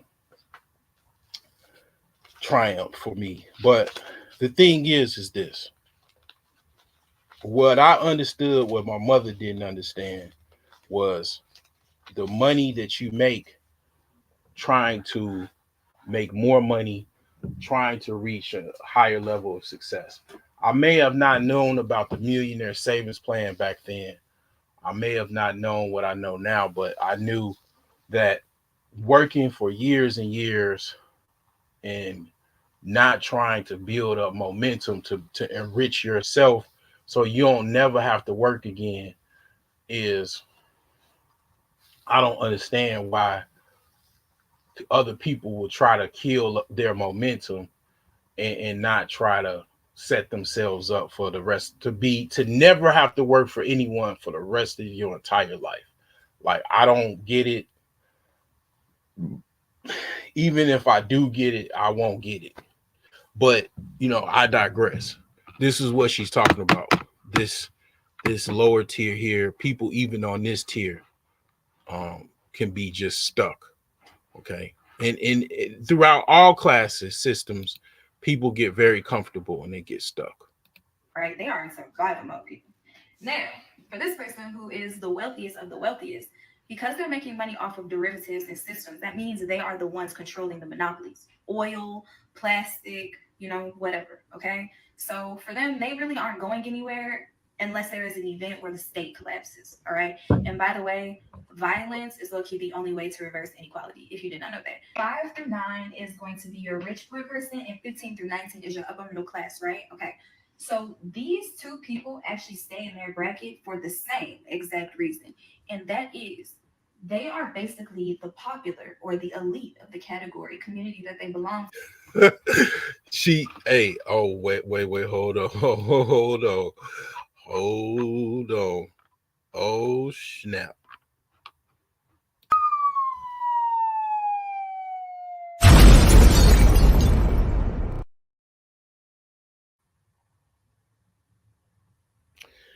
You know how many people, man, it's like, I think this is what I think, right? I think some people are poor or like middle class just so they can stun on all the other poor people. Message. I'm going something here. I'm going somewhere here. What? It's kind of weird, but hear me out. Hear me out, right? So I got somebody I know, right? They they middle class too. They middle class. But they like balling as being in middle class. Like they've done already what I've done and what I'm talking about. They did that 20 years ago, 30 years ago. They absolutely they have done it. But they can technically kind of jog and sprint to upper class or even upper middle class. But they because of their friends and stuff like that, they don't want to. This is hear me out. This is funny. I'm gonna tell you why this is funny. When you go get a mini mansion or a mansion, right? It's kind of like when you hold on, hold on. This is what people gonna look at you when you got a mansion and they know you got a mansion. This is how they gonna treat you. This this this is how they gonna treat you when you go get the cars and all of that. And people don't want to. It's certain people do not want to be. They don't want to be you know be received like that. So in order to not be received like you the monopoly man, they remain. It's kind of like what I did. I did a live stream a long time ago. It's on my Patreon. It's about how to be invisible. Basically how to be, kind of appear like you broke.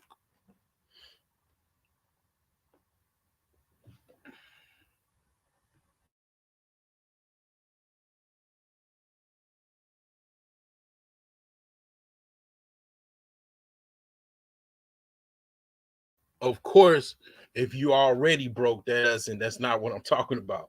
That's not what I'm saying. I'm saying while you're already technically rich, you want to appear broke. That's what people do.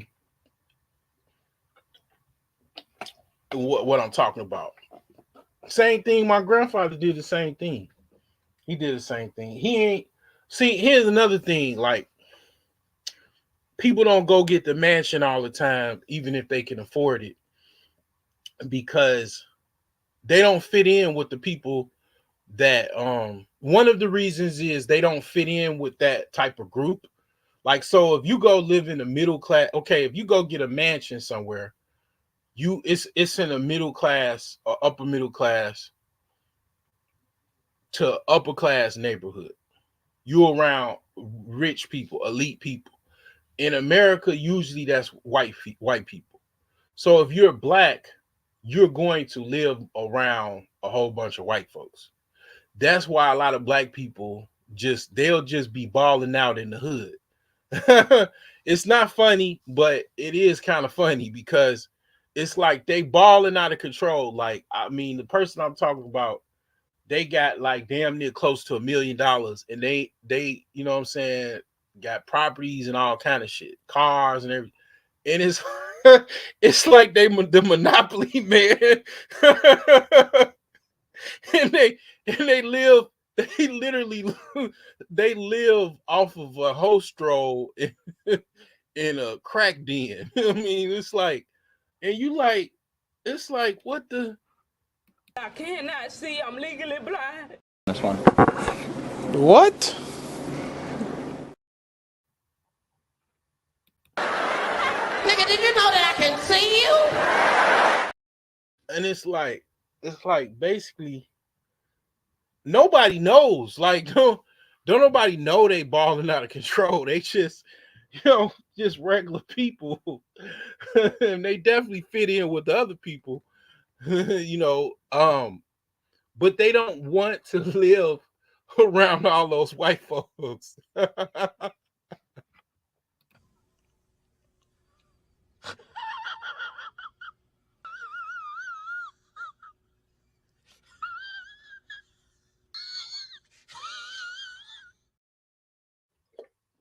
And that's why they stay basically in lower middle class neighborhoods, while they can afford to live in an upper middle class. At the very minimum, I'm not gonna say they can live in an upper class neighborhood, but definitely upper middle class. Like, for example, in Chicago, in the Chicagoland area, in the suburbs, like where I lived with my sister before she passed away, it was an upper middle class suburb that was actually black too. It was primarily black.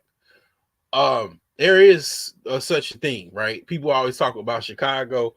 It's like, dude, that's some propaganda they trying to push for political gain or some type of whatever activity they're trying to do. Chicago is not like that. I can take, I could tell you, I can show you, better than I could tell you. And you know what? Speaking of such, let me see if I can find that one video, because I'm not sure if that was on my TikTok or it was on Instagram. Let me see if I can find that good video, because basically this is Chicago from the viewpoint, from the vantage point of a young millennial white chick. And it looks a lot different than basically what you're used to seeing as far as Chicago news. Let me see if this is it. No, that's not it. Let me see if let me see. I think it's on Instagram. Let me see if I can find that. This is funny as hell if I do find it, because this is the vantage point of Chicago from a young white millennial woman. And it's like, y'all thinking Chicago is like what you think Chicago is, the cesspool of violence. It is not like that at all. It's little parts that it goes down. Yes, it is very, very violent. But to dump the entire city into that is crazy, because it is not like that all over the city. Let's see here. I'm gonna try to. I said I was gonna post that video. I'm just gonna post it because I know I have it somewhere, but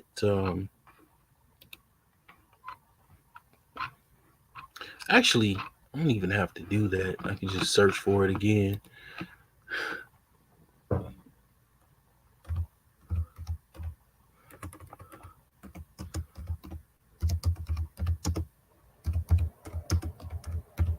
I can just find, any random, young,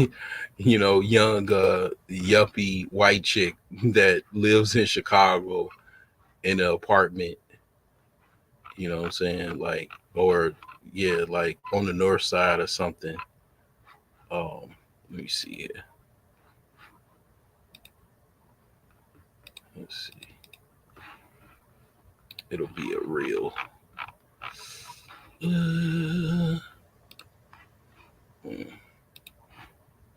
Copy this here. All right. And I know I'm kind of off topic a little bit, but I just gotta put this out there because I mentioned it.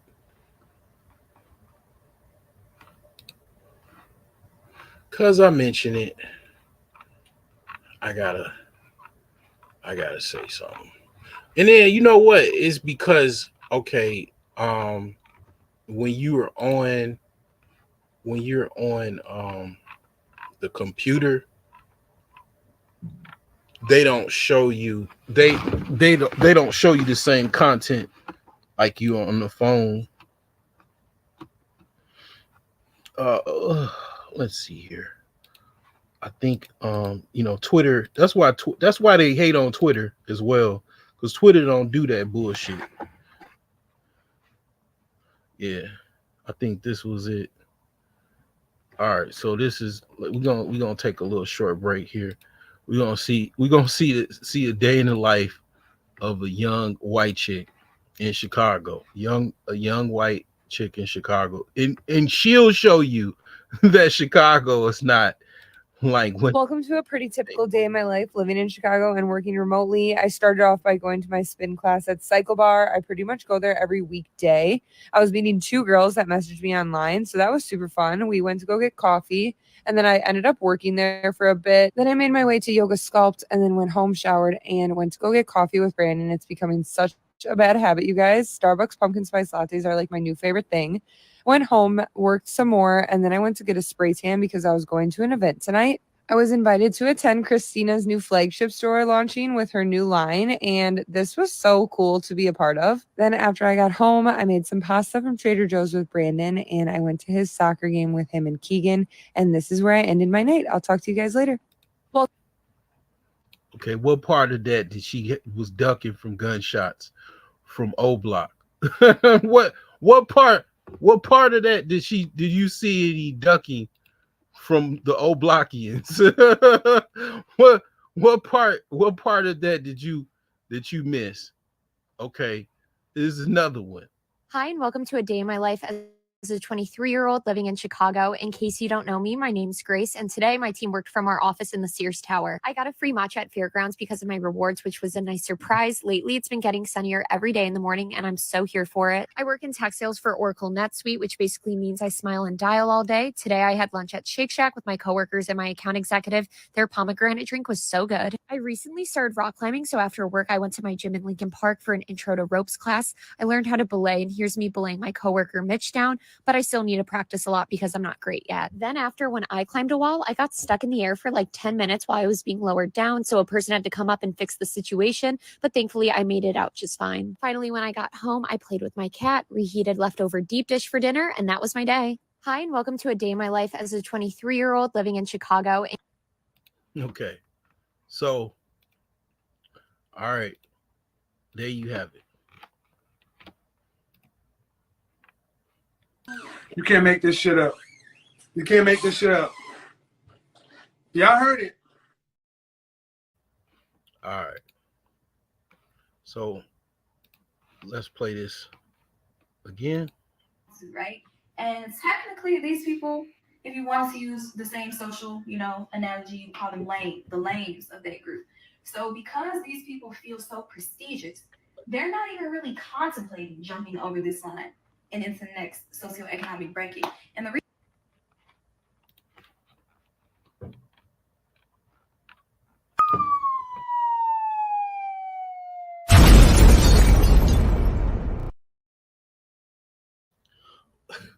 I mean, the same person, right? The same person. Hold on. Let me change let me change something around here. Hold on. Let me that same type of person that basically like is balling in a lower economic that's balling in a lower economic environment, right? You know what I'm saying? So they got a black monopoly man. Oh hell no. They got a black monopoly man. Hell no. Hold on. uh they absolutely what she's talking about is one of the reasons because basically they like bragging to their broke ass friends. Really him. Really him. You're a victim. Here we go, CSI. And that's what they like saying. Because basically yeah, they like and then they like doing that too because they got the money. They did what you didn't do over the decades and you broke, and then you gonna ask them for some money and they gonna say, yeah, basically in short, you a victim. You know what I'm saying? Like boomers do that a lot. Boomers do this type of behavior quite often. Um, and it is funny to me because the thing is that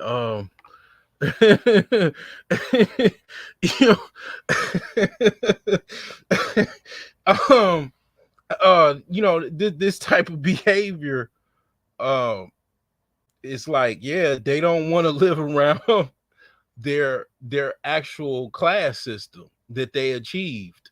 They just live in the class system where they probably were at one particular time, but they moved out of that into a better situation, a higher tier within the class, and they don't live near those same people that are successful like them. Their peer group is not even the same as them. A lot of their peers are broke, struggling, um, dealing with trying to pay for college tuition for their kids, paying for car payments, rent payments, and mortgage payments, waiting to retire. And they love bragging to them friends. They love talking shit to even some of them friends. Like they ask you a question. Well, why you didn't? People hate when, especially women, they hate when people ask them why you didn't. Because women don't like making mistakes. they hate making mistakes. And asking them why, it's like they don't like that shit, man, because that leads into them not having to explain why they fucked up again.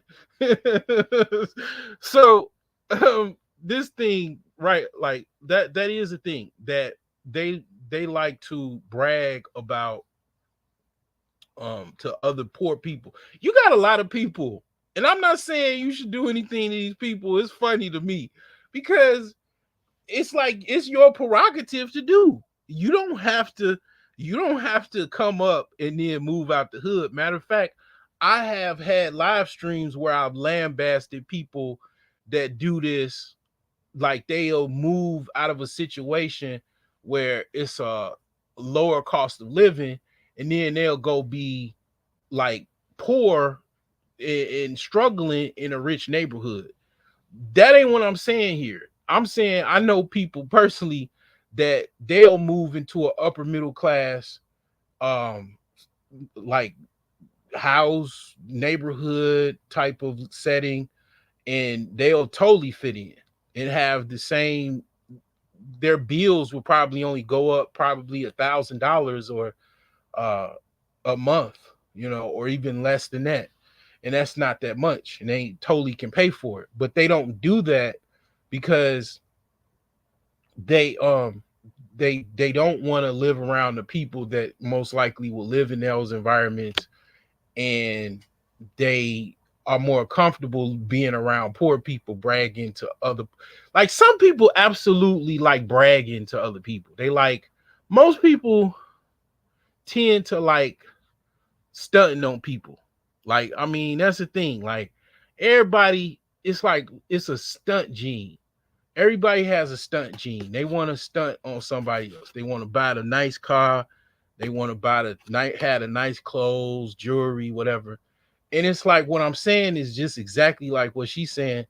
That I'm basically, she, you know, she already got 2 bombs, basically, that I dropped. And the thing is that yeah, they like stunting on other poor people, and they told you you don't know they, you know what I'm saying, these people got money. Like you don't know, you just see them go to work and everything like that, and you absolutely don't know that this person is worth $500,000, and they live right where you live, right across the alley is a crack den.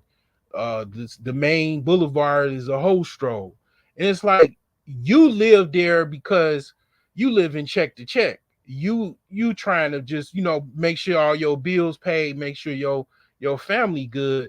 This person, they they can move to where you want to live tomorrow in a New York minute, but they don't do that because they comfortable where they are because they balling out of control. And some people get a feel, they feel good balling around poor people. I'm not gonna lie. Here's the thing.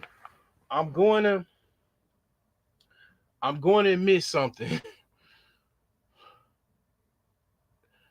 Okay, and I'll ask you a question. Do you are you guilty of this too? Do you like balling around poor people? Does it make you feel good to ball out of control around poor people, to stun on around other poor people? That's my question that I have for you, because I ain't gonna lie, like what I was saying as far as the lambasting I did about people that move to um higher socioeconomic neighborhoods, and they don't have the means to really afford it. That is what I was saying. It's the difference with what I'm saying with that versus people that absolutely can do that, and it won't be that much of a problem. They have the money, they have the means, they have the income.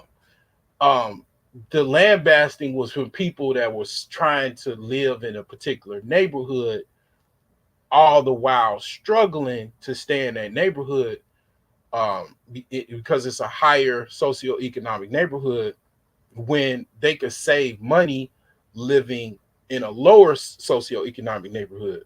And I understand why people do that. Don't get me wrong. I'm not Lulu. I understand gun violence and crime, and I talked about that just half an hour ago or so. But the thing is that it's people that deal with all of that, and I'm telling you, they like millionaires, and you would never know. That's all I'm gonna say. And they get off on that shit. Like, I'm telling you, like, you know what I'm saying? They absolutely get off on balling around other poor people, and they're comfortable within that set, but at their detriment, though, they also don't grow financially too. The goal is to get as high as you possibly can in life, financially as well, speaking financially as well. And you should have $10 million, and you know, if you want to go live in an upper class neighborhood, you can. If you just want to live in a middle class neighborhood or upper middle class neighborhood or whatever, if you have the prerogative to do that, you have the freedom to do that. It's just um and yeah, you can ball on if you want to stun on poor, if you want if you want to stun on poor people, you have the prerogative and the freedom to do so. Now, there's consequences for that. If you stunt too hard, there's consequences. There's consequences for that, though. Okay, that's absolutely consequences. Just know that. You go get you a Maserati, you know, and park it and park it in your driveway, and then yeah, you know what I'm saying, in Gary, Indiana, and then you not in Miller Beach, you in, um you in the west side of Gary. You parking your Maserati in the front driveway. That's you, and then you got a thick gold Cuban link chain with a matching bracelet and a Rolex. Yeah, you can't do that. And yeah, you can also have guns on you legally in Indiana.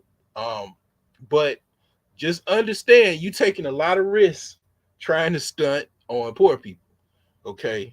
That's just all I'm saying. Now you have your freedom to do that. People do this.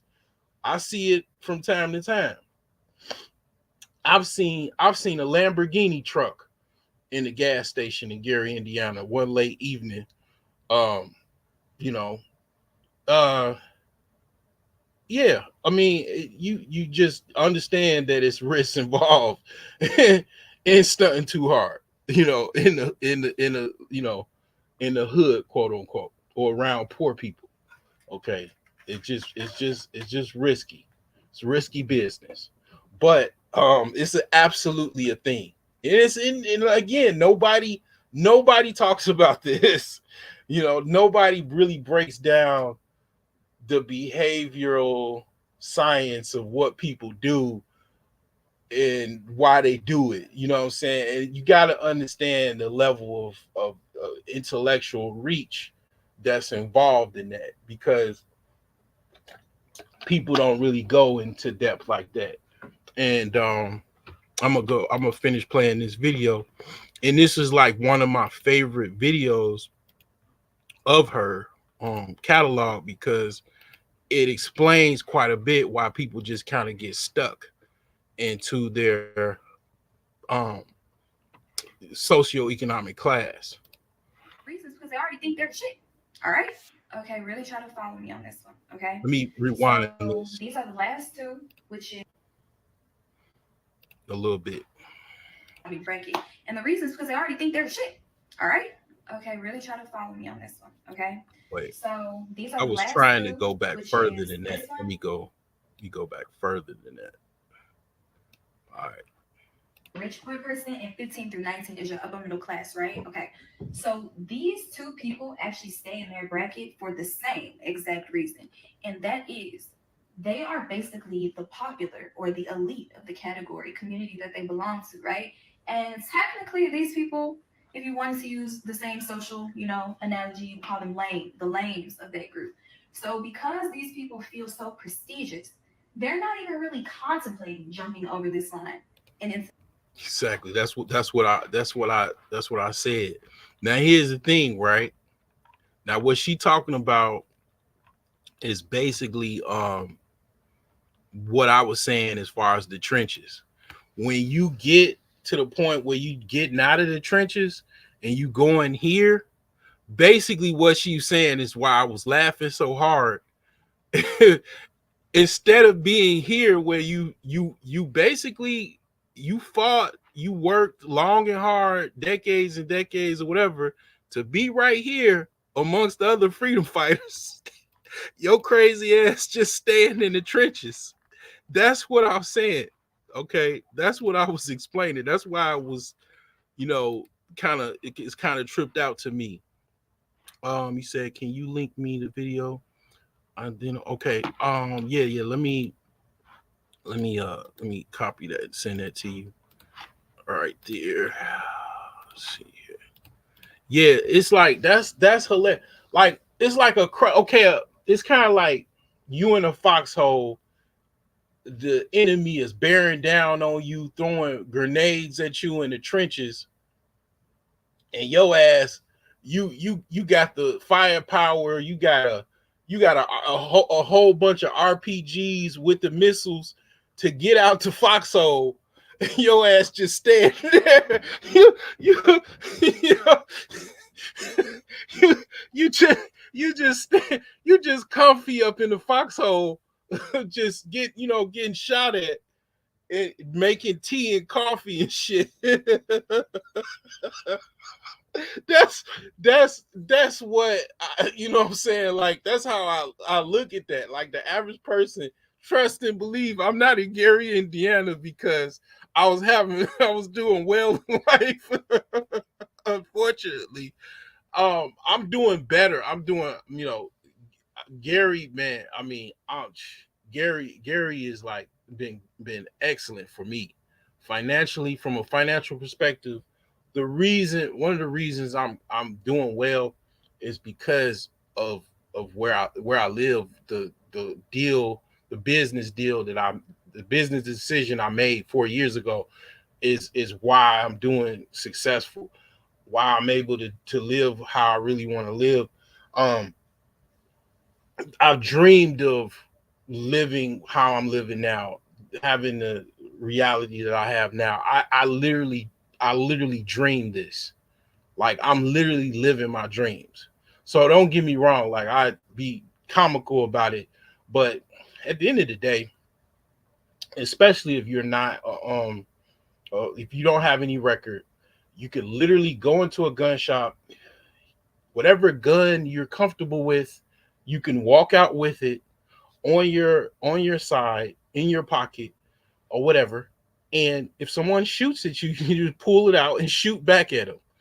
Or if you think they're going to harm you and they're coming at you with force or whatever, you want to know what you're doing. You want to take some classes or study how to use a gun in case someone harms you.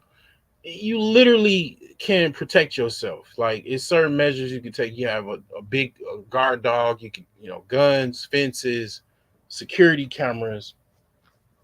And then at the end of the day, ain't nobody bothering you like that. If you're not in a gang, you're not, in certain areas, it's more dangerous than others. In my particular area, I kind of know what's going on.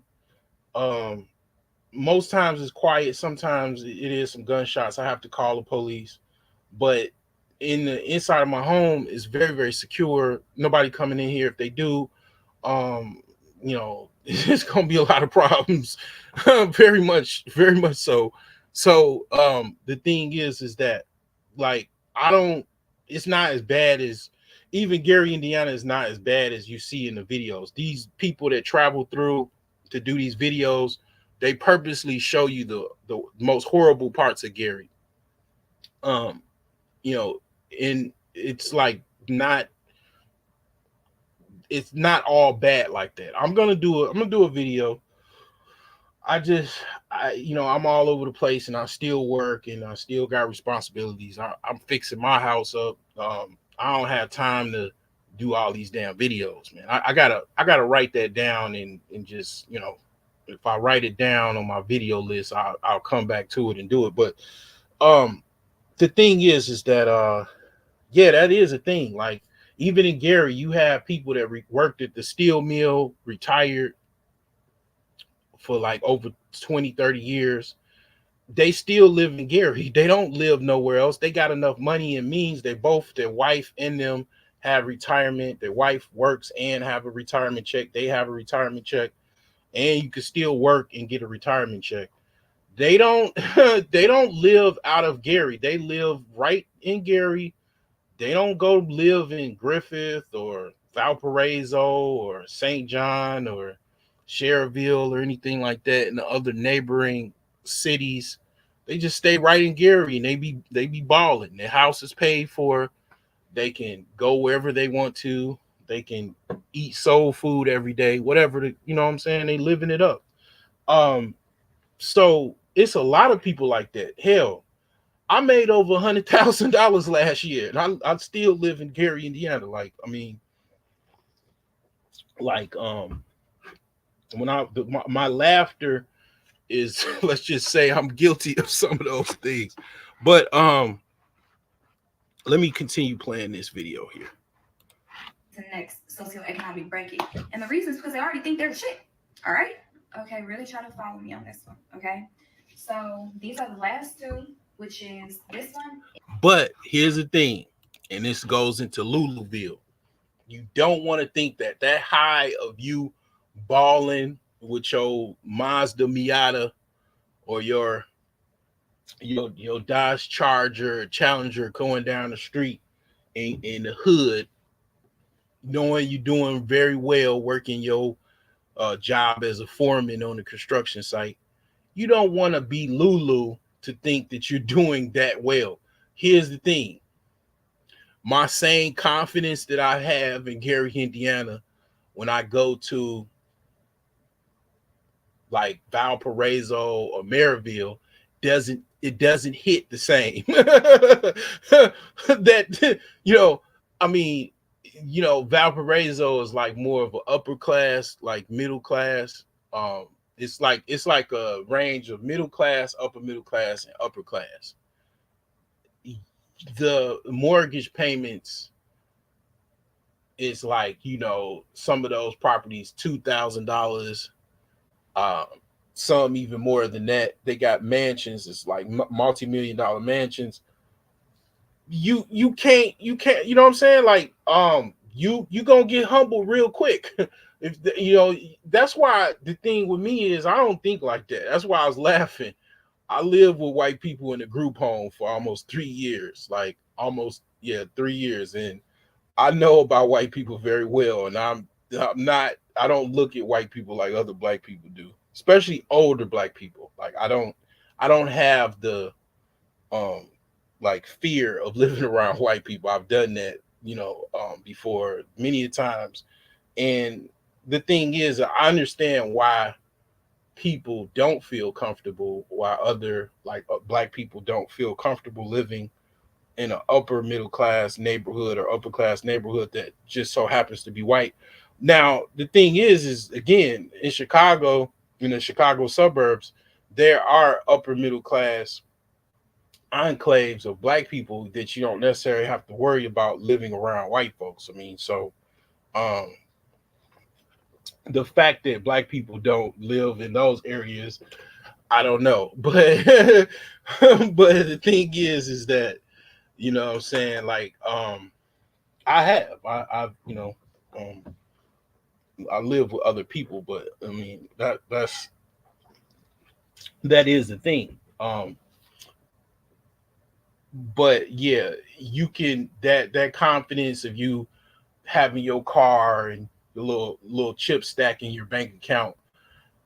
You go to another neighborhood, immediately, um your car might fit in, but your pockets don't, your bank account don't fit in. You'll get humbled real quick. So let me finish playing this here. In this one.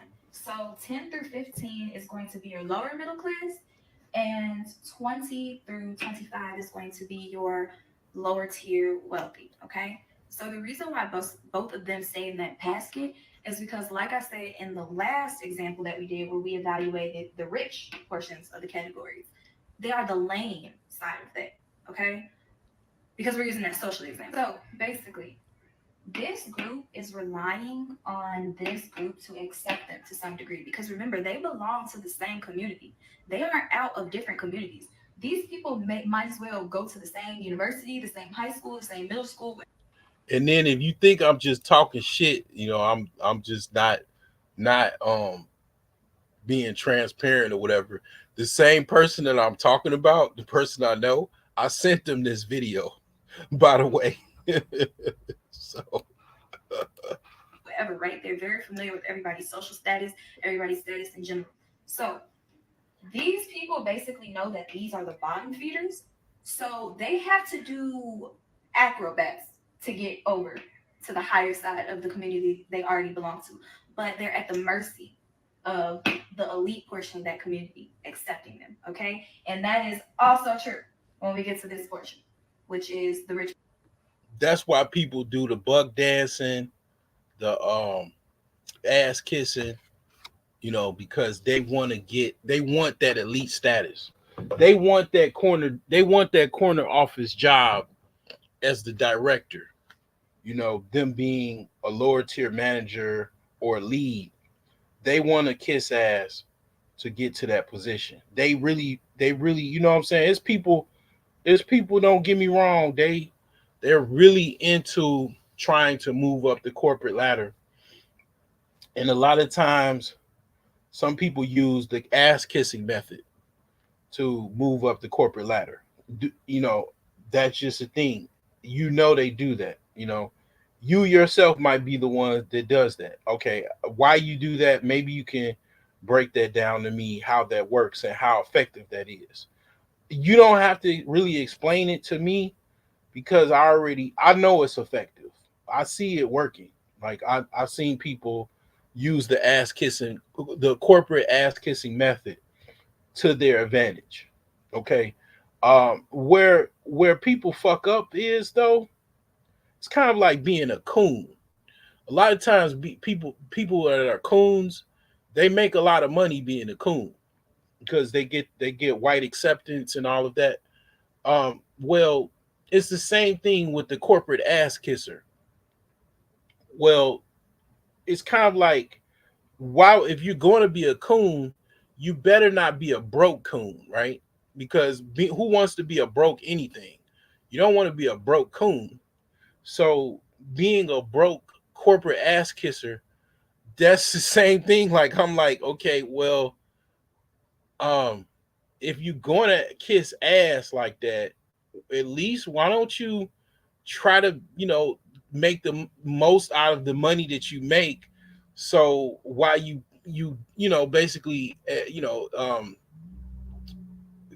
you're acting as a corporate ass kisser, your nightlife or your home life, or when you go home, you got a business, you making money for, you got a laundromat or something. So you building up momentum and leverage. So then when maybe you can just make as much possible from your efforts of ass kissing. And I'm absolutely not being comical. I'm being comical and serious at the same time. Uh because that absolutely goes on, and I've seen it go on. Because see, here's the thing. I understand how to use momentum and leverage. I am a financial expert. Okay. I might not be a financial expert like you look at other people, but to a very much degree, I am a financial expert. So I know how to take money and leverage it and grow money, buy assets and stuff like that. I know that on a very low level as far as the means that I have. Like the thing is that what I see is a lot of times people, even when they get to a certain position, they do the same thing they did when they were poor.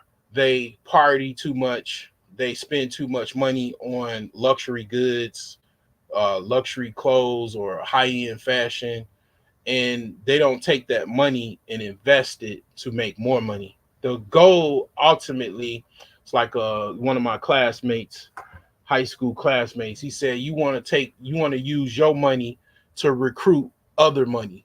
You know what I'm saying? And this is why, what I'm saying, basically, um my channel is the way it is, and it has the people that rock with me do well taking my advice because I know what the fuck I'm talking about. At the end of the day, out of all of the craziness and the um you would call me a misogynist or misogyny or whatever you want to call me. At the end of the day, at the core of everything is having financial success. Okay. um, that's not the only thing. Okay, I talk about other things. Okay, main tenets of my channel: health, wealth, knowledge, wealth. Okay, wealth is last in that situation. Okay, health is first. Your health is your wealth. Why I'm talking to you, I'm in Zen mode because I'm drinking my tea, my slim tea that you have not bought yet. Okay, you haven't bought the tea. You don't believe me. Okay, here's how I can share. This is one of the reasons why I like this stunt, because I like to show my success and live my success, because a lot of times people don't believe you unless you showing Lambo doors.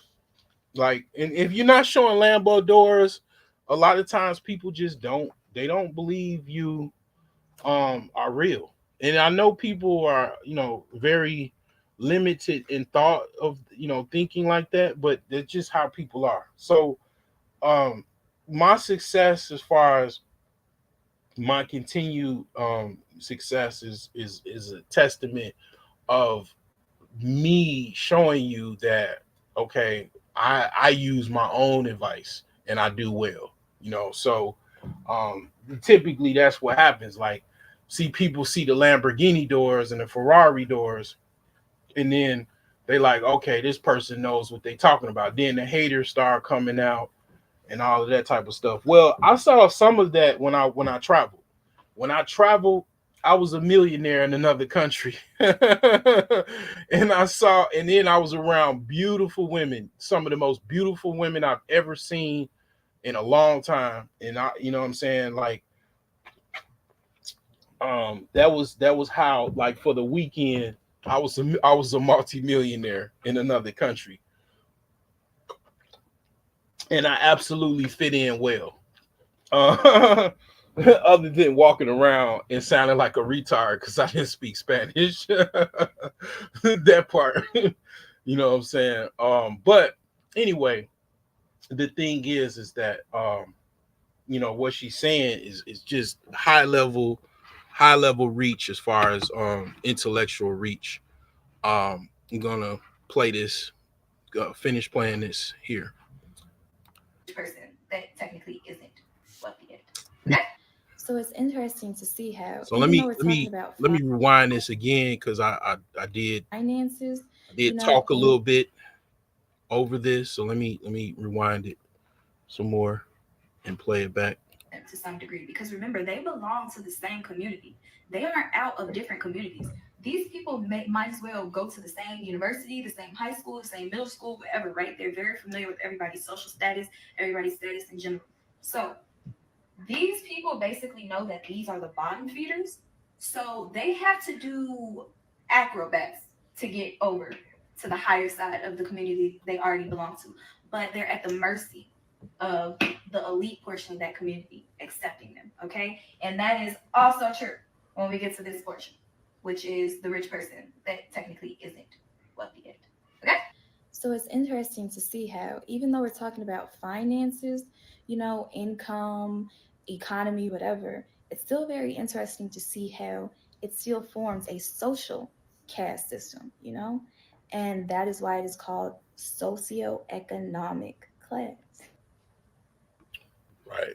So kudos to her. You know what I'm saying? That was that. She said it with a pretty face and a level of reach and communication that I couldn't ever. You know what I'm saying? But yeah, that was a lot. Okay. I said quite a bit.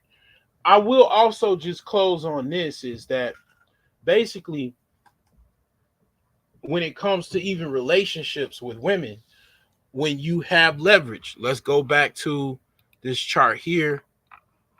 Okay. When you have leverage, okay, and you're not a simp, okay, you're not a damn simp. Gotta freeze up here. Let me close up some of these windows. Okay. You're not a simp, okay? And you know how you know the value of your worth, your money that you have. You know that that's leverage. Okay, that's one of the reasons.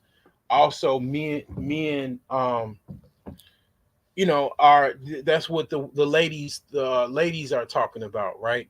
You know, like Dennis Sperling calls them the lovely ladies, right? That's what the lovely ladies are talking about. They want the man with money, but then here's the thing: that's what they say. That's their PR statement. I want the man with money. They don't want the man with money, because if they know how to get the man with money. They have everything they need to get the man with money. Um, Internally, they can't get the man with money because they can't keep the man with money. The man with leverage, because the man with true leverage They understand that their value is they're rare, and there's not that many of them, right? And they know they should be treated the best way possible. And a lot of women have a problem with delivering that type of treatment towards those men.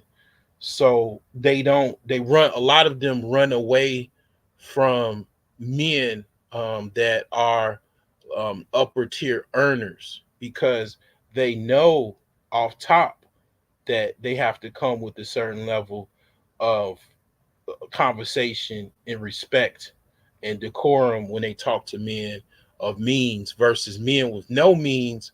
Like she even said, they're trying to get whatever they can get, because they're on the bottom. Man is on the top. He pretty much he has women at his disposal. He has the world at his disposal because of his actual financial success. He knows he should be treated just as well as he's basically made success in life. He shouldn't be treated by women any differently than that same level of rareness in achievements that he accomplished. Now, men struggle with that. Men in this country struggle with that because a lot of men are simps as far as their behaviors. We've been programmed by R&B music in the 80s and 90s to be simps, to have a simp mindset. But with a lot of just simple work, you can unsimplify yourself, if that's a word. And you can have a certain level of success. Okay. That being said, um, I pretty much said quite a bit on this one. This was going towards the 3 hour mark. So no one asked for the link, so I'm gonna pretty much just close this one on out. This will be a classic. So basically a lot of good information on this. And I'm gonna tell you, I watch my videos myself. I really watch a lot of times my own videos, because it's kind of like a video journal to kind of reference to, so that just I have to state that as well. If you don't think money can buy happiness, you don't know where to shop. You can get money and then go save the world. You can get money and save the forests in Brazil. You make money and go save global warming. But without money, you can't save a fucking thing. Don't you understand? Don't the fucking idiots on YouTube understand that? Until you make some shekels, until you make some fucking coin, you can't help anybody. Because if love got the job done, you wouldn't all be fucked up. While you figuring out how to get to the next level, nobody listens to you. Nobody listens to you, and then you do it, and then people seem to ask, bro, how did you do it? All this shit that I've been telling you and showing you along the whole fucking way. Like, I'm gonna tell you the same exact shit that I've been telling you all this time. Only the difference is now I'm here now, so I'm not as accessible as I was this whole time I was trying to tell you to do it. So now I'm gonna charge you for it. And guess what? The shit that I'm charging you for now is the same shit I've been telling you the whole time. But now you gonna listen. He said to me, my grandfather walked 10 miles to work every day. My father walked 5. I'm driving a Cadillac. My son is in a Mercedes. He said my grandson will be in a Ferrari. But he said my great-grandson will be walking again. So I asked him, I said, well, why is that? And he said to me, Tough times create strong men. Strong men create easy times. Easy times create weak men. Weak men create tough times. He said to me, many will not understand, but you have to raise warriors. You gotta start looking at your life. It ain't about going to church or mosque or synagogue or hanging on the corner. You got to be a lot more responsible for the life that God gave you than what you're showing right now. Or you're gonna pay a price for wasting God's life. He didn't bring you here for you to waste your life away in foolishness. All the gifts and talents that are buried within yourself that you know are there, and you won't use your gifts, use your talent, make excuses for yourself. You won't be an example for your children or for your community. You got to pay for that.